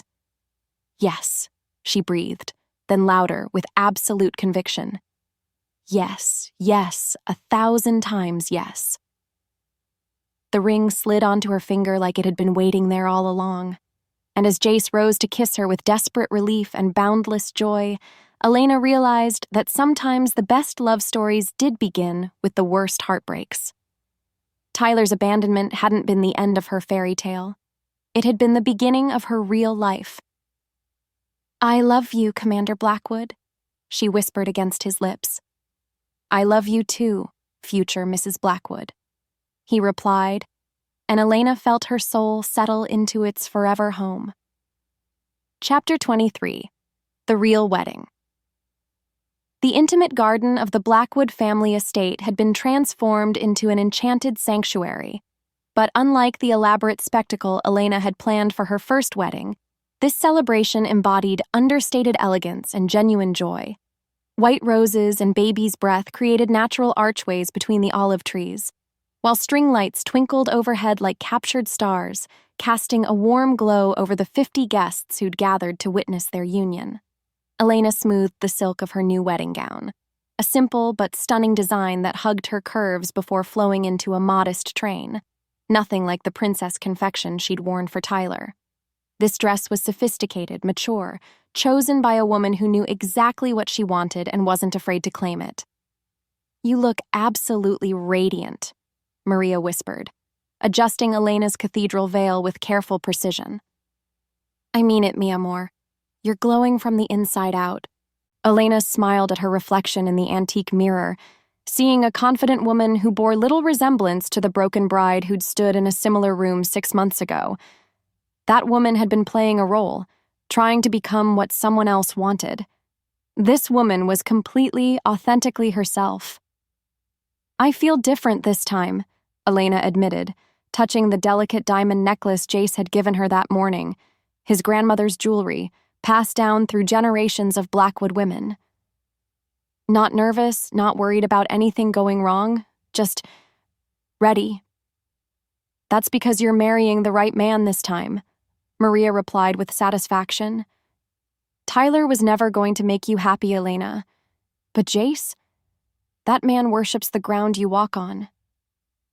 Through the window, Elena could see the guests taking their seats in the garden, colleagues from Blackwood Enterprises, friends from college, Jace's military buddies who'd flown in from around the world. At the altar, Colonel Sarah Chen stood ready to officiate, resplendent in her dress uniform and beaming with pride for the man she'd mentored through his darkest days. And there was Jace, devastating in his navy dress whites, the uniform that had first caught her attention all those years ago but now represented so much more than military bearing. It represented honor, sacrifice, the man who'd served his country and come home wounded but not broken, who'd built an empire from nothing and shared it all with her. "It's time," Maria announced, pressing Elena's bouquet into her hands, white roses mixed with jasmine, the flower from her perfume that Jace said reminded him of their first dance. Elena took a deep breath and stepped out into her new life. The garden fell silent as she appeared at the top of the stone steps, every face turning toward her with genuine love and celebration. But Elena only had eyes for Jace, whose expression of awe and adoration made her feel like the most beautiful woman who'd ever lived. There was no awkward walk down the aisle alone, no performance for people who barely knew her. Instead, Elena walked confidently toward her future, her heart full and her steps sure. When she reached Jace, he took her hands in his with reverent care, his green eyes bright with unshed tears. "You came," he whispered, and she heard the echo of old fears, the memory of another bride who'd never made it to the altar. "I'll always come to you," she promised, and watched his last defenses crumble completely. Colonel Chen's voice carried clearly in the still evening air as she began the ceremony they'd crafted together. Personal, meaningful, stripped of traditional language that didn't reflect their journey. When it came time for vows, Elena spoke from her heart rather than prepared text. "Jace, 6 months ago I thought my life was over. I thought love had failed me, that I wasn't strong enough to stand on my own. But you showed me that I wasn't broken. I was just with the wrong person. You taught me that love isn't about making yourself smaller for someone else's comfort. It's about finding someone who sees your worth and helps you become the best version of yourself." Her voice grew stronger with each word, carrying across the garden like a declaration of independence and interdependence all at once. "I promise to love you through nightmares and dreams, through flashbacks and triumphs, through every challenge that tries to shake us. I promise to be your partner, your equal, your safe harbor in any storm. And I promise that when you look at me, you'll always see reflected back the love and respect and admiration you deserve." Jace's vows were equally powerful, his military bearing giving weight to words that came straight from his soul. "Elena, you saved me from a life I didn't know was half empty until you filled it completely. You took a damaged soldier and showed him that scars don't define strength, healing does. You gave me a reason to come home every night, a purpose beyond duty, a love beyond anything I thought I deserved." His voice cracked slightly, but he continued with unwavering conviction. "I promise to protect you, cherish you, and support your dreams as fiercely as you've supported mine. I promise to be worthy of the trust you've placed in me, to never take for granted the gift of your love. And I promise that every day for the rest of our lives, you'll know without doubt that you are precious, valued, and completely, irrevocably loved." When Colonel Chen pronounced them husband and wife, Jace's kiss was gentle at first, then deeper as applause erupted around them. But Elena was only dimly aware of their audience. Her entire world had narrowed to the man in her arms, the gold band on her finger, and the absolute certainty that this was where she belonged. "Hello, Mrs. Blackwood," Jace murmured against her lips. "Hello, husband," she replied, and felt her heart expand to hold all the joy that was possible in one perfect moment. Epilogue. Ever after. 1 year later. Elena stood at the same harbor view windows where Jace had proposed, one hand resting on her rounded belly where their daughter grew strong and active, the other holding the tablet that displayed the latest financial reports for Blackwood Enterprises' events division. The numbers were impressive. They'd exceeded all projections for the third consecutive quarter, establishing her division as one of the company's most profitable ventures. But the real measure of her success wasn't in quarterly reports or profit margins. It was in the life she'd built with Jace, the partnership that had grown stronger with each passing month, the love that had deepened from passionate infatuation into something unshakable and eternal. Working again? Jace's voice carried fond exasperation as he entered her office, loosening his tie after a long day of investor meetings. Even after a year of marriage, Elena's pulse still quickened at the sight of him. The way his suit emphasized his broad shoulders, the tired smile that transformed his face when he saw her, the reverent way his gaze lingered on her pregnant form. "Reviewing the Morrison Industries contract renewal," she replied, setting aside the tablet to accept his kiss. "They want to book us exclusively for the next 3 years. Apparently, we've set the gold standard for corporate events in Southern California." "We have indeed." Jace settled into the chair across from her desk, but his attention was focused on her face rather than business concerns. "How are you feeling? Any more morning sickness?" "Gone, thank goodness.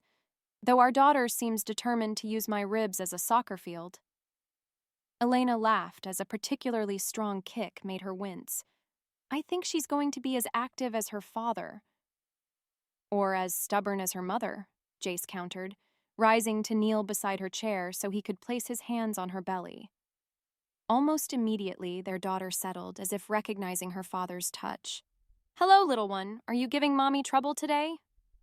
Elena watched her husband commune with their unborn child, her heart swelling with love so profound it still surprised her. They'd discovered the pregnancy 3 months after their wedding, and rather than feeling trapped or overwhelmed, Elena had felt only joy. This baby was wanted, planned for, the natural extension of a love that had room to grow. "She's been quiet most of the day," Elena said softly, covering Jace's hands with her own. "I think she recognizes your voice." "Smart girl. She knows her daddy's voice will always keep her safe." Jace looked up at Elena with an expression of such tenderness it made her breath catch. "Just like I'll always keep her mother safe." The simple declaration carried the weight of a vow, and Elena felt tears prick her eyes, pregnancy hormones making her more emotional than usual. "I love you," she whispered, the words carrying a year's worth of gratitude for the man who'd transformed her life. "I love you too." Jace rose to kiss her forehead, then settled back in his chair. "Actually, I have something to tell you. Something that might interest you professionally." "Oh?" "Tyler's engagement was announced in the society pages today to Amanda Richardson, the hotel heiress he left you for." Jace's voice held no malice, only matter-of-fact reporting. "Apparently, she took him back after her first marriage ended in divorce." Elena absorbed this information with surprising indifference. A year ago, news of Tyler's engagement might have stirred old wounds or bitter satisfaction. Now, it felt like hearing about a stranger's life, mildly interesting but ultimately irrelevant to her happiness. "Good for them," she said genuinely. "I hope they're better suited for each other than Tyler and I ever were." "No regrets?" Jace asked quietly, and Elena heard the echo of old insecurities in his voice. "Only one," she replied, rising from her chair with the careful movements of advancing pregnancy. "I regret that it took Tyler leaving me to realize what real love looks like." She moved to stand behind Jace's chair, her hands resting on his shoulders as she gazed out at the harbor where their love story had truly begun. "If he hadn't abandoned me, I might never have discovered that I was settling for pretty good instead of holding out for extraordinary." Jace leaned back against her, his head resting against her belly where their daughter grew. "Do you ever wonder what would have happened if Tyler had gone through with the wedding?" Elena considered the question seriously, imagining an alternate timeline where she'd married Tyler and spent years trying to make an incompatible relationship work. "I think I would have been miserable trying to be someone I'm not. I think Tyler would have been miserable being married to someone who wanted more from him than he was capable of giving. And I think we both would have ended up divorced and bitter within 5 years. And me? You would have been the best man who secretly loved the bride, carrying that torch forever and never allowing yourself to find happiness with someone else." Elena's hands tightened on his shoulders. "We all would have been miserable, Jace. Tyler's cowardice saved us from years of settling for less than we deserved." As if in agreement, their daughter delivered a particularly enthusiastic kick that made both parents laugh. Outside the windows, the sun was setting over San Diego Harbor, painting the sky in shades of gold and rose that matched the contentment settling in Elena's chest. "I should probably head home soon," she said reluctantly. "Doctor's orders about not overdoing it." "Actually," Jace stood and turned to face her, "I was hoping you might join me for dinner first. Maria's making her famous enchiladas, and she threatened to disown us both if we didn't show up." Elena smiled at the mention of her best friend, who'd become the unofficial aunt to their unborn daughter and an integral part of their chosen family. "In that case, we'd better not keep her waiting. You know how she gets when people don't appreciate her cooking." As they gathered their things and prepared to leave the office that had become the backdrop for so many important moments in their relationship, Elena felt a deep sense of completion. This was her life now. Meaningful work with a man she loved, a child on the way who was already deeply wanted, friendships that had weathered every storm. "Ready?" Jace asked, offering his arm with the same courtly gesture he'd used the night they'd first danced together at a corporate event months ago. "Always," Elena replied, accepting his support as they walked toward the elevator that would carry them down to the parking garage and home to their life together. As the elevator doors closed, Elena caught their reflection in the polished steel, a successful businessman and his pregnant wife, both glowing with the kind of happiness that came from finding exactly where they belonged. It was a far cry from the broken woman in a wedding dress who'd sat in this same elevator a year ago, certain her life was over. But sometimes, Elena reflected as Jace's hand found hers and squeezed gently, the best love stories began with the worst heartbreak. Sometimes you had to lose everything you thought you wanted to discover what you actually needed. And sometimes, the man who was meant to be your forever was waiting patiently in the wings, ready to catch you when you finally fell. The elevator reached the parking garage, and as they walked toward Jace's car hand in hand, Elena silently thanked Tyler for his cowardice, fate for its twisted sense of timing, and her own heart for being brave enough to love again when loving felt like the most dangerous thing in the world. Their daughter kicked again, as if reminding her parents that the best part of their story was yet to be written.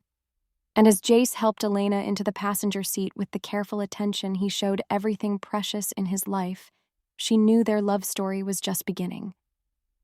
"What are you thinking about?" Jace asked as he started the car, noticing her contemplative expression. "Our daughter," Elena replied, her hand moving instinctively to her belly. "I was thinking about the story we'll tell her someday about how Mommy and Daddy found each other." "And what will we tell her?" Elena smiled, her heart full of love and gratitude and absolute certainty about their future. "We'll tell her that sometimes the best love stories begin with the worst heartbreak. We'll tell her that real love isn't about finding someone perfect, it's about finding someone perfect for you. And we'll tell her that when you find that person, you hold on tight and never let go." Jace reached across the console to take her hand, bringing it to his lips for a gentle kiss. "That's a beautiful story, Mrs. Blackwood." "It's our story, Commander Blackwood," Elena replied. And as they drove toward home through the golden California evening, she knew that every word of it was true. The end.